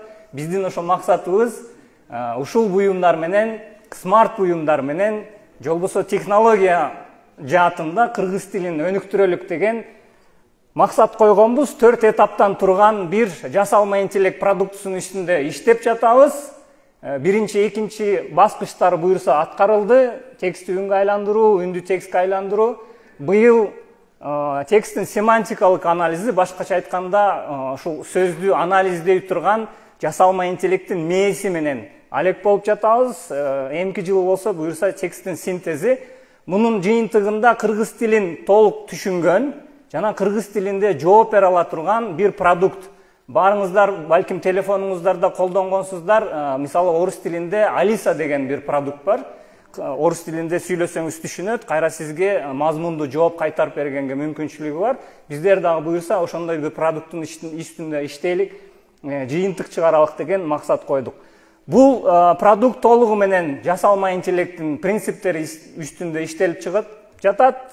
Башкача айтканда машинанын үйрөнүүсү, жөнөкөй тил менен айтканда кадимки балага тил үйрөткөндөй эле компьютерге тил үйрөтүп жатабыз. Бирок мисалы баланын тили 2 жылда чыга турган болсо, компьютерде бул 2 мүнөттө ишке ашат. 10 жылда биле турчу баланын тил деңгээлин 1 күндө билгенге мүмкүнчүлүгү бар. Андыктан ошол алгоритмдерди, ошол моделдерди азыркы учурда түзүп жатабыз. Буюрса, жогоруда айта кеткендей 2 баскычын бүтүрдүк. Эми кийинки эки баскычты дагы 23 жылга чейин ишке ашырабыз деген бир максат бар. Өзгөчө бул жакта аудиторияда мамлекеттик кызматкерлер бар. Эми бизге эмне пайдасы бар деген бир көрүнүш болушу мүмкүн. Сиздерге дароо күнүмдүк жумушуңуздарга таасирин тийгизе турчу жагдайларга токтоло кетелик. Мамлекеттик кызматкерлердин баарыбыз билебиз, эң эле көйгөйлүү маселеси бул документтер менен иштөө. Анткени бул убактыңыздардын эң эле көп убактысын документтер алат. Андыктан ошол үн менен текст жаздыруу мүмкүнчүлүгү болот.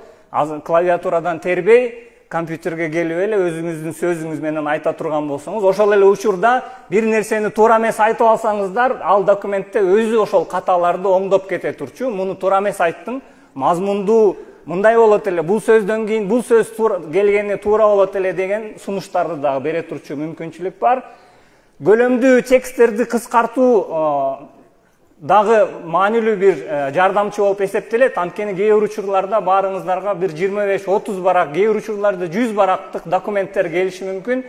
Ошол учурда 100 барактык документте сиздерге 1-2 параграф менен бул документтерде эмне тууралуу, кайсыл мазмун камтылган жана эмне жооп бериш керек деген сиздерге жардамчы боло турчу мүмкүнчүлүк бар. Анан акыркы пункт эми жомок катары сиздерге келиши мүмкүн, бирок ар бирөөңүздөрдүн чөнтөгүңүздөрдө болгон телефон дагы 20 жыл мурда жомок болчу. Документ даярдоо деген компьютерге келесиз, кадимки эле катчыңызга айткандай, мага ушул айыл өкмөтүнө ушул мазмунда документ даярдап кой десеңиздер, компьютер өзү даярдап берет. Ошол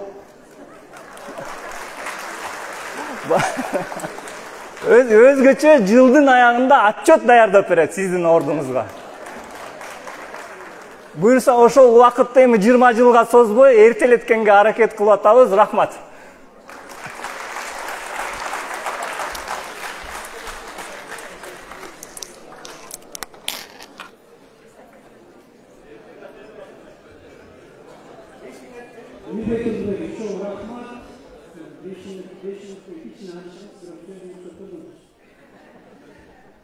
Анда урматтуу жыйындын катышуучулары, биз азыр жарыш сөзгө өтөлүк. Мына 12-де 20 мүнөт өтүп кетти. 20 мүнөттүк убактыбызды ушул жана баяндамачылардын арасында ундатып алдык. Каныбек Томалевич болсо туура жүрүңүздөр, азыр ушул массалык маалымат каражаттарына интервью берүү үчүн сыртка чыгып кетти. Жарыш сөзгө чыгуу үчүн сөздү Кыргызстан Калк Ассамблеясынын Оштогу бөлүмүнүн төрагасы, тарых илимдери доктор профессор Нурмет Балталовго турушат. Берсем, Балталов менен биз жыйын башталардан мурда жолугуп сүйлөшүү менен агайдан сурандым. Агай өтө узун эмес, бир 3 мүнөттөн 5 мүнөткө чейин десем, ачык сүйлөшүп алган 10 мүнөт убакыт берилет. 10 мүнөт башка дагы адамдарыбыз бар. Эгерде убактыбыздан өтө эле өтүп кете турган болсо, арасында жарыш сөзгө чыга тургандарды кыскартабыз. Assalamu alaikum hurmatly dinleyijiler, hurmatly oturganlar, konoktор. 20 жылдан бери ушул Кыргызстан Калк Ассамблеясынын Оштогу бөлүмүнүн төрагасы, тарых илимдери доктор профессор Нурмет Балталовго турушат. Берсем, Балталов менен биз жыйын башталардан мурда жолугуп сүйлөшүү менен агайдан сурандым. Агай өтө узун эмес, бир 3 мүнөттөн 5 мүнөткө чейин десем, ачык сүйлөшүп алган 10 мүнөт убакыт берилет. 10 мүнөт башка дагы адамдарыбыз бар. Эгерде убактыбыздан өтө эле өтүп кете турган болсо, арасында жарыш сөзгө чыга тургандарды кыскартабыз. Men oyladım ele bugün жақшына bir çoğun talkuu olup, oydoğu, çöntöktөгü bayatara turgan nerseni kеңири kesir salabız dep, til meselesi boyunca жалпысынан жанакы информацияларды отырып, bizde жылыш бар экенинде эч кандай шек жок. Мен ушул тил кабыл алуу маселесинде, официалдуу тилди, мамлекеттик тилди кабыл алган легендарлуу парламенттин депутаты катары ошол кездеги болгон талаш, ошол кездеги болгон сунуштарды эске алып азыр бүгүн кыйла алдыга жылганыбызды түшүнүп отурам. Ошол кезде депутаттары болобу, президентибиз баш болуп трибунага чыккандан здравствуй деп баштачылы. Камбаралы Бобулов деген агайыбыз ушу депутат катары чыкканда эле Аскар Акаевден баштап асылып кыргызча сүйлөсөңүз болбойт деп жүрүп, мына бүгүнкү күндө мамлекеттик тил өзүнүн ордун тапты деп ойлосок болот. Азыркы берилген информацияга карата мен көп кеңири анализ берейин дедим эле, чынында эле иштер болуп аткан экен. Бул жакшы нерсе. Мен ошол кездердеги талкууда дагы бир сөздү айтып кетчүмүн. Мамлекеттик тилди башка улуттарга үйрөтүү маселесинде адеп эле семинар өткөрүп, жок жерден методикалык бир нерселерди өткөрө бербей, муктаждык, зарылчылык түзүш керек эле. Ошол башка улуттун өкүлдөрү эгер мамлекеттик тилде сүйлөй албаса, ишке бара албай, мамлекеттик тилде сүйлөй албаса, бир нерсени ала албай, мамлекеттик тилде сүйлөй албаса, турмуш өткөрүү кыйын болсо, каалайбы, каалабайбы мамлекеттик тилди жакшы абалы үйрөнүп калат. Мына бүгүнкү күндө ошондой муктаждык, зарылдык түзүлдү. Жана тест кызматка келгенде мамлекеттик тилде тест тапшыруу, кызматта көтөрүүлөрдө тест тапшыруу, ушунун бардыгы ошол муктаждык, зарылдыкты түзгөнү болуп турат. Бул боюнча кыйла иштер жакшы болуп атканын мен чын дилимден бүгүн сүйүнүп отурам. Анан Каныбек мырза ишке чыгып кетти. Биринчиден биз ушу залдагылар бардыгы Каныбек мырзаны иши менен куттуктасакпы деп ойлоп калдык эле. Ишиңиз кут болсун.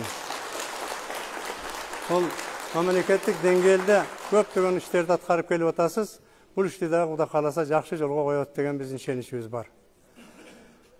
Мен ушул жерде дагы бир нерсени айткым келет да. Мындай чоң конференцияларды өтүп элетин болбостон, жерлерде, айыл жеринде, окуу мектептерде, жамааттарда ушул маселелер козголуш керек да.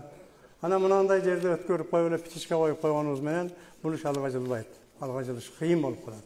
Мен бүгүн мына информация берген инилерди отуруп, акыркы информация берген иниме окуп отуруп, өзүмчө сүйүнүп отурам.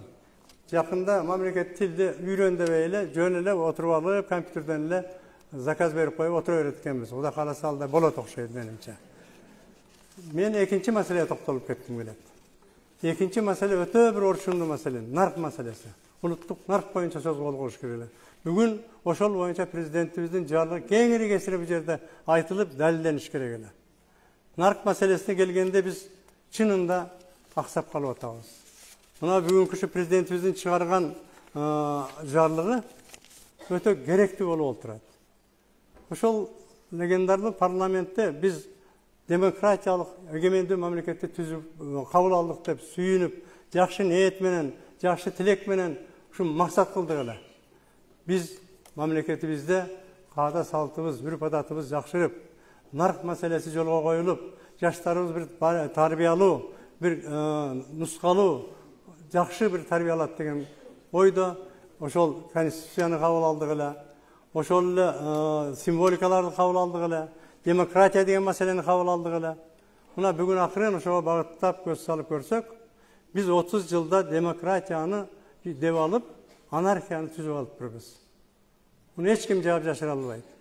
Бүгүнкү күндө нарк маселеси, насил маселеси, таалим тарбия маселеси өтө бир коркунучтуу абалга келип калганын бүгүн айта берсек болот. Муну айтышыбыз керек. Ошону оңдош үчүн аракет кылышыбыз керек.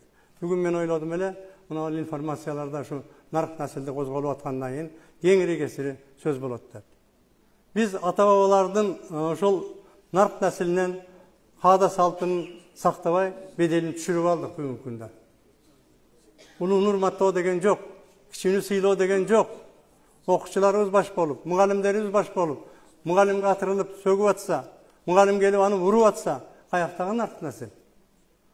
Nark nesil balık başından sasıyt dep, hökümet başçılarımızdan buzulup atsa, birbirine hakaret keltirip atsa, onu görüp atkan yaşlarımız kanday tarbiyani aladılar. Uşul mesele bizde jürege ortkan mesele. Bunu gengri kesiri talkulap, gengri kesiri bir iş yaralarda belgilep, uşunun üstünde iştebesek, bizden geleceğiz, memleketimizin geleceği, yaşlarımızın geleceği. Öte bir zamanrak avalda turup atat. Yemi, kaysı yerde olmasak buna bir günlükü forumda ben katışalbay kaldım. Öte bir nark nesildi jakşı sözdür getdi. Oşol mına zalda getdi. Biroq narjaka baralbay atatda. Ayıl jerinden, jönököy kişilerin arasına, karapayım kişilerin arasına barbay atatda.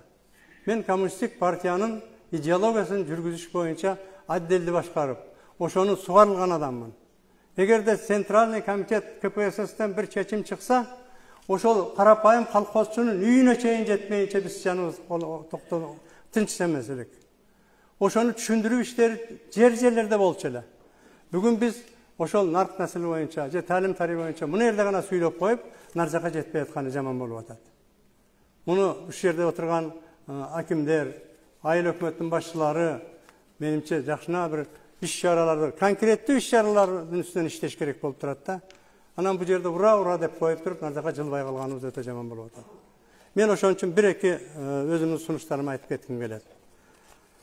Birinciden biz yaşların talim tarbiyasını saktap kalışımız gerek. Biz bolorunça bolduk. Kanday özümüzün ruhani bağlılıklarımızı bolorunça aldık. Biz ilgerki baştağı bağlılıkları saktap жүрген menin pakaleyenimdagi adamlar oşonu saktap жүрöt. Biroq biz azırkı yaşları saktap kalışımız gerek. Azırkı okuçuları saktap kalışımız gerek. An üçün konkretli oşol mekteplerden başlaşımız gerek.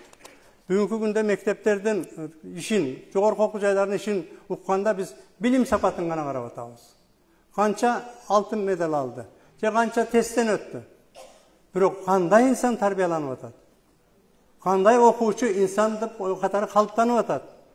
Uşul meseleni biz jogotup koyup atabız. Oşon üçün biz hiç nerseden tartınbay, oşolle komünistik doğrudun bir metotların, prensiplerini öğrenişimiz gerek. Yaşlarda tarbiyalooda men 94. yılı bir sunuş menen çıkkanımız, hökümetin çeçimi çıkkan bul boyunca. Mekteplerde Pioner, Oktябрят, Komsomol degen uyum joyulup ketkende biz Manas yaşları degen, Manas, Semete, Seyitek degen uyumdardı tüzүү mekteplerge çağırgan elek. Uşul mesele hökümetin, Apaz Jumagulov'un çeçimi menen atayın hökümetin çeçimi çıkıp bütün respublikalarga jayılış degen üstünde çeçim çıkkan. Köp yerlerde bu kabul alınıp işe girişken ile. Biroq akırkı mezgilderde bu mesele toktop kaldı. Akırkı mezgilde bilim versek bolot, 5 alsa bolot, heptep okuga girse bolot, al kim bolup çıgat? Mamleketke kanday jardam kılat? Mamleketin tuğusun götörüş üçün, mamleketin kızıkçılığını saktaş üçün, mamleketin saktap kalış üçün kanday iş kılat? Bu boyunca unutup kalıp atabız. Kuday saktasın.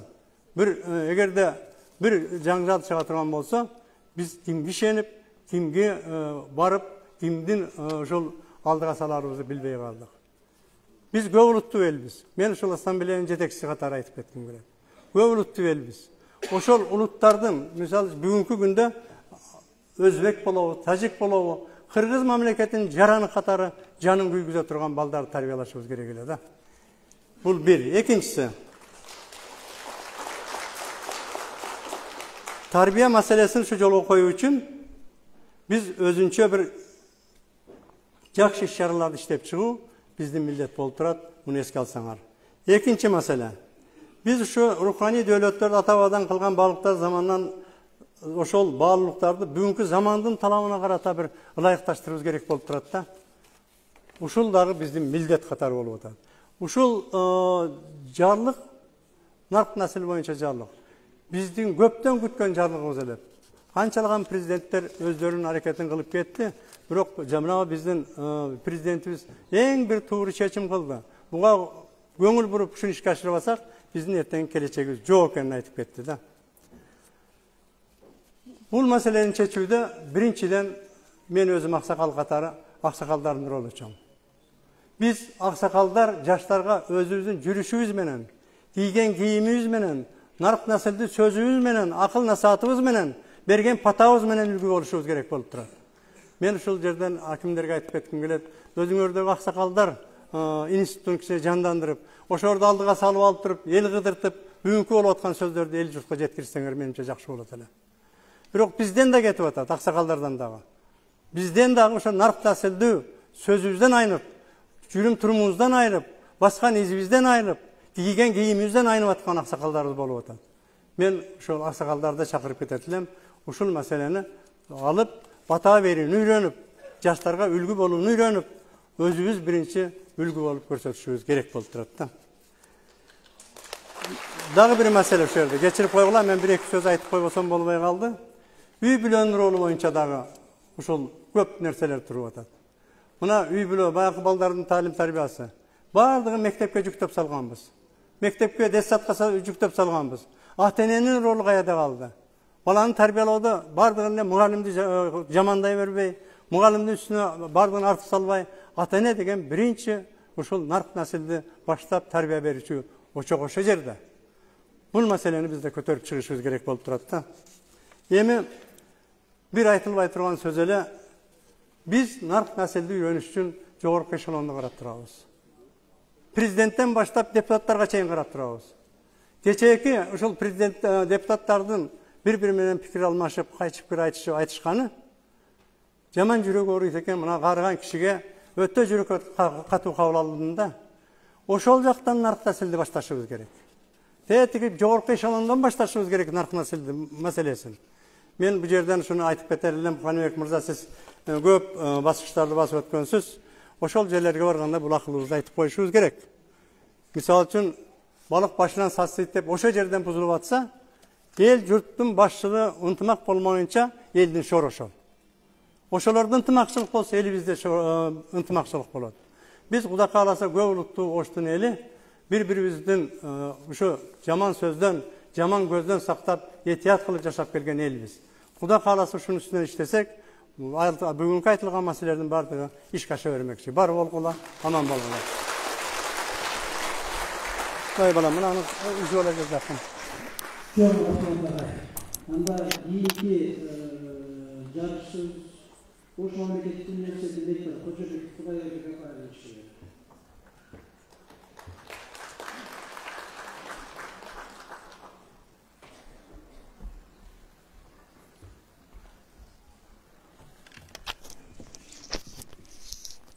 Урматтуу Каныбек Усмоналиевич, урматтуу бүгүнкү жыйындын катышуучулары,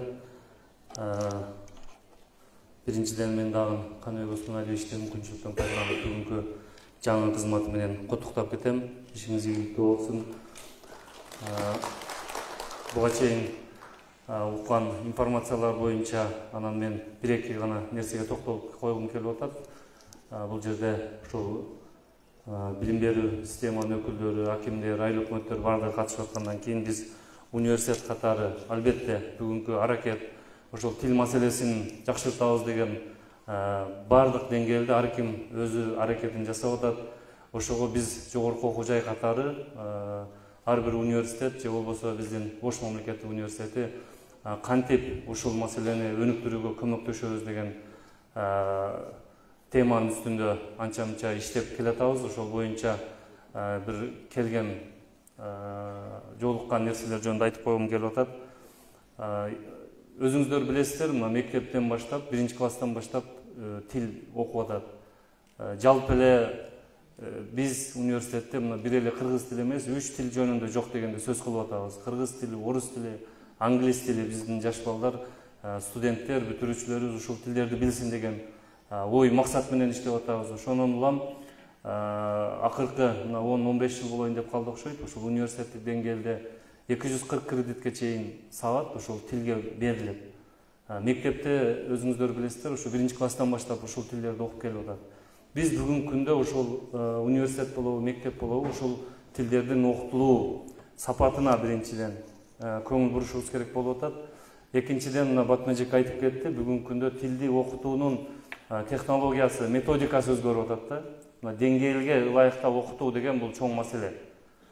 Биз ошол биздин мектептин мугалимдерин эч кимисиге сөз тийгизгибиз келбейт эч ким. Себеби бул өз мезгилинде ошол мурунку программалар менен баардыгыбыз окуп бүткөнбүз. Бирок азыр тил маселесине келгенде ошол деңгээлге окутуу үчүн биздин мектептин мугалимдеринен баштап университеттин мугалимдерине чейин кайрадан квалификациясын жогорулатканга муктаж. Бул боюнча биз мына өткөн жылы биринчи курска келген студенттерди биз башка тилдерди кое туралы кыргыз тилини текшерип көрөлү деп ушул кыргыз тесттин эрежеси боюнча атайын бир кафедрага поручение берип, алар ошолордун талабына ылайык кылып тест түзүп, жана көрдүңүздөр мына 5 жөндөмдү текшере турган. Ошол грамматикасынан баштап угушу, көрүшү, жазышы дегенге чейин. Ушул анализ боюнча тест жүргүзгөндө ушул мектептен биринчи курска жаңы келген балдар бир 30%-тен 40%-ке чейинкиси ушул A1, A2 деңгээлдеги балдар болуп чыкты да. Мисалы, азыр бул жерде мына орто деңгээл деген B1 болуп атат. Мектепти бүткөн бала жок дегенде B1 деңгээлинде келиш керек деген мектептин стандарттарында жазылган. Анан биз ошол анализ кылып, бүгүнкү күндө ошол ар бир райондорго чейин анализ кылып, университет жыл сайын өткөргөн жана билим майрамды өткөрөбүз, мына профориентациялык максатта. Ошол мезгилде биз бардык райондорго бергенбиз. Биз университет катары кандай жардам бере алабыз? Ушул биздин бир кафедраны биз ушул тил маселеси боюнча деңгээлге окутуу, анан ошол деңгээлде окутуп атабыз. Ошончо мамлекет акча короткон акчага кандай натыйжа берди? 10 жыл мурун тилди окуй элегибизде акыбалыбыз кандай эле, бүгүн кандай болуп калдык деген анализ жасаган киши болбой атат да. Ошондуктан мен чакырып кетет элем, урматтуу жыйындын катышуучулары, биз ошол ар бир райондун мектептериндеги кыргыз тилчи мугалимдерди ошол кайрадан ушул технологияга, методикага окутуп чыкканга даярбыз. Себеби мен аны конкреттүү мисалда көрдүм. Ошол биздин университеттеги кыргыз тилден окуткан кафедралар дагы даяр эмес болуп чыкты. Алардын бардыгын биз кайрадан окутуп чыктык. Бардыгыны ошол кыргыз тест аркылуу тесттин тапшыртып чыктык. Эми албетте Бишкекке, Батмажикеге ар бирибиз каждый раз жете албайбыз. Эгерде Ошко келсеңиздер, ар бир райондун тилчи мугалимдеринин деңгээлин аныктап бергенге бүгүн бизде мүмкүнчүлүк бар. Атайын биз ошол тил борбору деп түздүк. Ошол эжеке айтып кеткен эреженин бардыгы менен сакталган. Эжекелер менен дагы кызматташуу боюнча биз келишим түзүп, ошол нерселерди жасап койдук. Ошентип келип өздөрүнүн деңгээлин аныктап, анан кантип окутуш керек, методикасы кандай болот, окуучуларды кантип окутушубуз керек деген маселе боюнча сунуштарды берсе, биз аларга даярдаганга, окутуп бергенге даярбыз. Мен айтайын дегеним, урматтуу кесиптештер, бүгүн биз мындайбыз, мындай экенбиз, акыбалыбыз мындай деп айткан бирок чечүүдүн жолу катары биз ошол мектептен, бүгүнкү башталгыч класстардан баштасак да, биз университет катары ошол мектепке чейин түшүп жардам бергенге даярбыз. Ал эми университеттин деңгээлине келгенде биз ошодон улантып окута турган болсок, уже кесипке багыттап. Бүгүн 5 программа даярдалды. Биз ошол кыргыз тилин кесипке багыттап, тилдик деңгээлге окутуу, юриспруденция адистиги үчүн, мамлекеттик муниципалдык башкаруу адистиги үчүн, лингвистика адистиги үчүн жана башка адистик үчүн деп бир 5-6 адистикке тиешелүү окуу куралдарга чейин даярдалды. Себеби аны тилге деңгээлде окутуу бирөө, бирок адистиктерге жараша бөлүштүрүп окутуу өзүнчө дагы маселе экен да. Ошондуктан бул жакта биз окута турган нерсе көп. Ошону мен ошого чакырып кетмекчимин. Жалпысынан ошол мектептин деңгээли азыр эми сөз болуп аткандан кийин айтып коюшубуз керек. Бир эле тил эмес, мына ушул нарк, насил, улуттук идеология маселесине келгенде, мына манастануу деген предмет бар.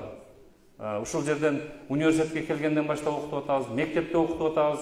Кыргызстандын тарыхы деген предмет бар, допустим. Ушул программаларды караганда мектептен Кыргызстан тарыхын окуп бүткөн бала кайсыл жерге жетиш керек? Анан университетте дагы окуй турган болсо, кайсыл жерге алып барышыбыз керек деген маселелердин үстүндө чогуу иштешибиз керек болуп атат. Мен ушул багытта бул жерде отургандар университеттерди бардыгынын атынан ошол биз даярбыз, ушул багытта иштешкенге, райондорду, акимдерди бардыгын ушуга чакырып кетмекчибиз. Көңүл бурганыңыздар үчүн рахмат.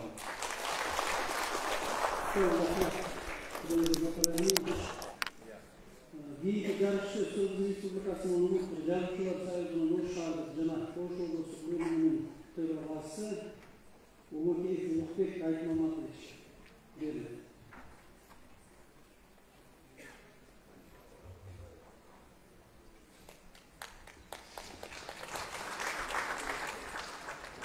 Kırgız Silik üçün, Kırgız üçün ayrı kalmayla eş nesini böyle büyüttürgen jigitlerden biri Ulukbek Mırza.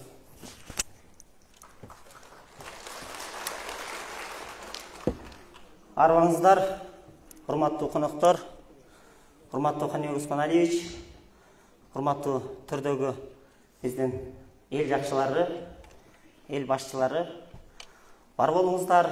Бүгүн абдан маанилүү маселе козголуп атат.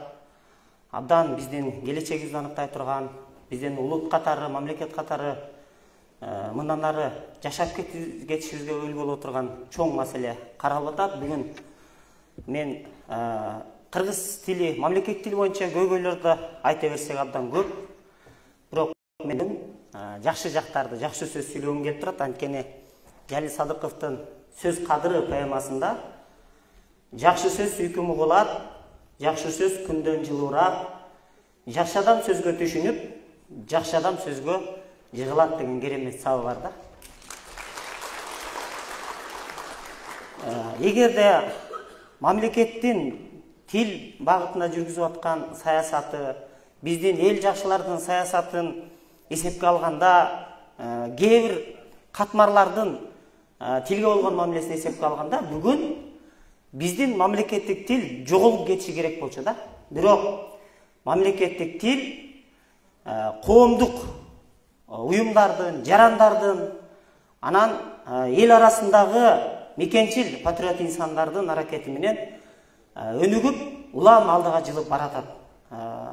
Биз ушул акын жазуучуларды, чыган инсандарды эсепке албаганда деле бүгүн жаштар уюмдары ушул мамлекет тилдин жайылышына, анын өнүгүшүнө абдан чоң салым кошуп аткандыгын мындай тайманбай айтсак болот да. Албетте бизде бир маселелер бар. Жанагы бүгүн коомдо мамлекеттик тилди сабаттуу жазып сүйлөй алуу эле сабаттуулукту билдирсе мурда, бүгүн ал жөнүндө мамлекеттик тилде терең ой жүгүрткөн, мыкты сүйлөй алган, функционалдык сабаттуулугу терең адамдарды өстүрүшүбүз бул замандын талабы болуп турат.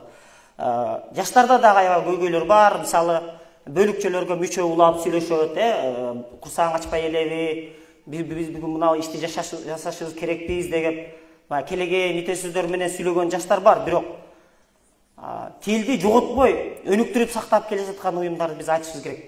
Мына башкасын айтпаганда да Ош шаарында жаш чыгармачыл борборлор чыгармачылык кечелерди уюштуруп, китеп окуу сынактарын уюштуруп, чыгармачыл сынактарды уюштуруп атат. Шаардык мэрия, Ош облустук администрация тарабынан уюштурулган чоң-чоң иш-чараларды уюштурууда башында туруп аткан чыгармачыл борборлор бар.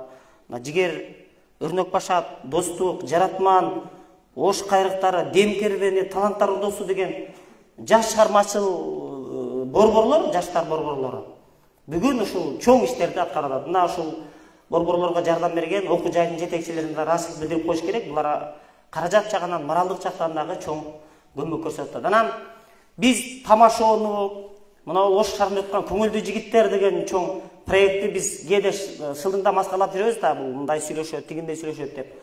Бирок ушул жигиттер билек түрүнүп алып, өтүк тартып элчетпей иштеп атат да. Ар ай сайын ушул көңүлдүү жигиттер деген сезонду биз теледен, интернеттен өзүнө барып көрүп калабыз. Мамлекеттик тилде сатир аркылуу турмуштун оош кыйыш көйгөйлөрүн жеткирүүгө аракет кылып атышат. Албетте ал жерде чоң көйгөйлөр бар. Мисалы, ошол жерге биздин тилчи адабиятчылар, аксакалдар, биздин мекеме ишканалардын өкүлдөрү барып ушул атайын көрсө, алар дагы түздөнүшмөк да. Мына Өзбекстанга барып, биздин тамашоочулар өзбекче тамаша коюп келишти эле. Өзбекстан, Казакстандан келген тамашоочулар кыргызча тамашаларды аткарышты да. Анан дагы бир биздин мамлекеттик тилге салым кошуп аткан бул интернет желелериндеги баракчалар бар. Кыргызча туура жазабыз деген баракчаны биз 2 жыл мурда ачтык эле. Мына аябай элдерге колдонуучуларга жакшы жардам берип атат. Тилимпоз деген Инстаграм менен ТикТокто сонун баракчалар, мисалы Кыпкыргызча деген Раматылык Улан Эгизбаев түзүп кеткен баракча дагы деле иштеп атат. Мына ушулар жаран катары, патриот инсан катары тилдин өнүгүшүнө абдан чоң таасирин тийгизип атат. Азыр Мирбек мырза дагы абдан чоң долбоор жөнүндө айтып кетти. Бирок дагы бир топту колдошубуз керек. Алар жанагы анимациялык жанр менен иштеген балдарды. Жанагы менин атым Чики деген ролик миллиардтаган көрүүчү топтоду дүйнөдөчү. Демек биз таланттуу балдарды, жаштарды колдосок, аларды пайдалансак, мамлекеттик тилди жаштар арасында популярдуулукка чоң шарттар бар. Анан чыгармачыл интеллигенцияга аябай чоң колдоо көрсөтүш керек деп ойлойм. Булар мамлекеттик тилди жайылтуучу чоң армия. Чыгармачыл адамдарды өзүңүздөр көрүп отурасыздар. Мына парламентте деле өзүнүн чыныгы кыргыз атылуу экенин көргөзүп атпайбы? Мына Доронбек Садырбаев, Каныбек Иманалиевдер, мына кече Мирлан Сами Кожо сыяктуу депутаттар дагы өзүнүн чыгармачыл адам катары, мекенчил адам катары мыкты көргөзүп атат. А парламент деген сөз француз тилинен которгондо сүйлөө дегенди түшүндүрөт. Жөн эле сүйлөбөй, ушул уккулуктуу, бир мазмундуу, маңыздуу сүйлөгөн жарандарыбыз ал жакка барыш керек. Ошол жарандар бүгүн коомдон тарбияланат. Ошон үчүн бүгүн биздин чыгармачыл жаштар, жаңыча көз карашта ойлонгон жаштар арбын. Алар менен биз мамлекеттик тилди сактап эле калган, андан ары өнүктүрө алабыз. Дүйнөлүк деңгээлде мыкты жаратман чыгармачыл жаштардын колунан туындулар жаралат. Мен ошого тилектешмин.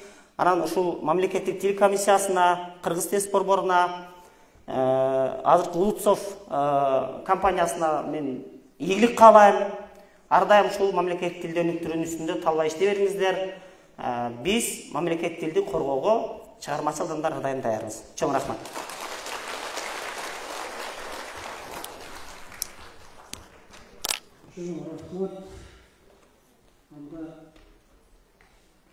Жарысқа шыға тұрғандардан дағы 3 адамымыз бар. Қазір сіздер мақұл болсаңыздар қысқартамыз. Қысқарталып, жарысқа шығамыз деп сүйлеуге келген адамдардан барлығыңыздардың атыңыздардан кешірім сұраймыз. Сүйлетуімізде бірақ бүгін уақыт деген шуға екен. Енді қандай соңайдан үшін Алматқа бүгінгі жиынның қатысушылары өзі негізі Кыргыздар чогуу алып, кыргыз тилин өнүктүрөбүз, өстүрөбүз, кыргыз тилин коргойбуз деп отурушубуздун өзү чоң трагедия. Бул өтө чоң опоолдук. Башка жерде башка маселе болушу керек. Биз ошонун артынан чуркап, ошо кыргыз тилин коргойбуз, кыргыз тилин сактайбыз деп, бул маселе көтөрүлүшүнүн өзү бул өтө чоң маселе түшүнгөн. Мына bunun жыйынтыгы жана Кыдырбек Апайымович дагы өз сөзүндө айтып атпайбы, дегендердин сапаты. Мына өткөндө интернеттен бардыгыңыздар көрдүңүздөр, Симон Чокморовду көрсөтүп атат, сүрөтүн ким десе, эч ким билбейт. Жаш балдар, кыздар. Бул ким эле дейт, Алыкын Осмонов деле дейт бирөөсү, Алыкын Чокморов деле дейт. А ошол эле жерде көрсөтүп атат, Корея актёру Гүжүнтүнүн сүрөтүн көрсөтсө, кызыбыз сүрөткө кирип кетейин. Ой дейт, пунктемеле баланча кино атарган айрып билет. Жеки шамды көрсөтсө бардыгы билет. Чубак устаз деп сүрөтүн көрсөтүп атса, бул ким эле? Анан бирөөсү айтып атат, окуй, бул деген молдо эле десе, экинчи кыз айтып атат, о, тоголок молдо деп. Мына биздин трагедиябыз. Биз эгерде бүгүнкү күндө ушул жаштарыбызды ошол тарбия менен кой бере турган болсок, анда эртеңки күнгү кыргыз трагедиясы ошол. Мына сиздердин ордуңуздарда эртең мына Кудай тынчтыгын берсе, аманчылыгын берсе, ошол жаштар басат. Түбөлүк устун болуп дүйнөдө калган эч ким жок. Мектеп директорлору да, губернаторлор да, акимдер да бардыгыбыз өтөбүз. Эртең ошолор аким болуп келе турган болсо, ошолор мугалим болуп, ошолор директор болуп келе турган болсо, өздөрүнө окшогон келечек муунду тарбиялайт. Айтматов атабыз айтып атпайбы, адамга эң кыйыны күн сайын адам болуу. Айбанга эң кыйыны күн сайын адам болуу деген жок да, адамга деп атат. Маңкуртчулукта айтып атат, башына ошол тиги төөнүн терисинен кийгизген баягы тебетейди кийгизип, ошону кыстырып ысыкта төө кайтартып башка кылып маңкуртчулукка апарып атат. Бүгүн антип төөнү союп, ысык чөлгө чыгарып мал кайтаруунун кереги жок. Бүгүн өзүбүздөн өзүбүз маңкурт болуп аткан адамдарыбыз көп. Айрыкча жаштарыбыздын арасында. Биз эгер ошол тенденцияны кармап калбай турган болсок, мунун арты мен ойлойм көптөгөн туура эмес нерселерге алып барат. Ошонун натыйжасы мына жанагы чет өлкөлөрдөн келип аткан гранттар, мына мамлекеттик эмес уюмдар чырылдап бирине жаман көрүнүп, бирине жакшы көрүнүп, бузучу болуп, талаш тартыш болуп атпайбы? Ошол жактан келип алып, Европадан келип, мына аялы менен аялы, эркеги менен эркеги турмуш куруп жүргөн Европа келип, анан бизге кыргыздарга аял затын сыйлоону, үй бүлө курууну үйрөтөт экен да. Нонсенс. Таң каласың отуруп, алай бул не деген эме? Анан эле кыргыз мына 30 жылдан бери кыргыз деген Швейцария болобуз, Кыргызстан оңолсок эле Америка болобуз, башка болобуз. 200% экономикабыз өнүгүп кеткенде дагы кыргыз эле бойдон калышыбыз керек.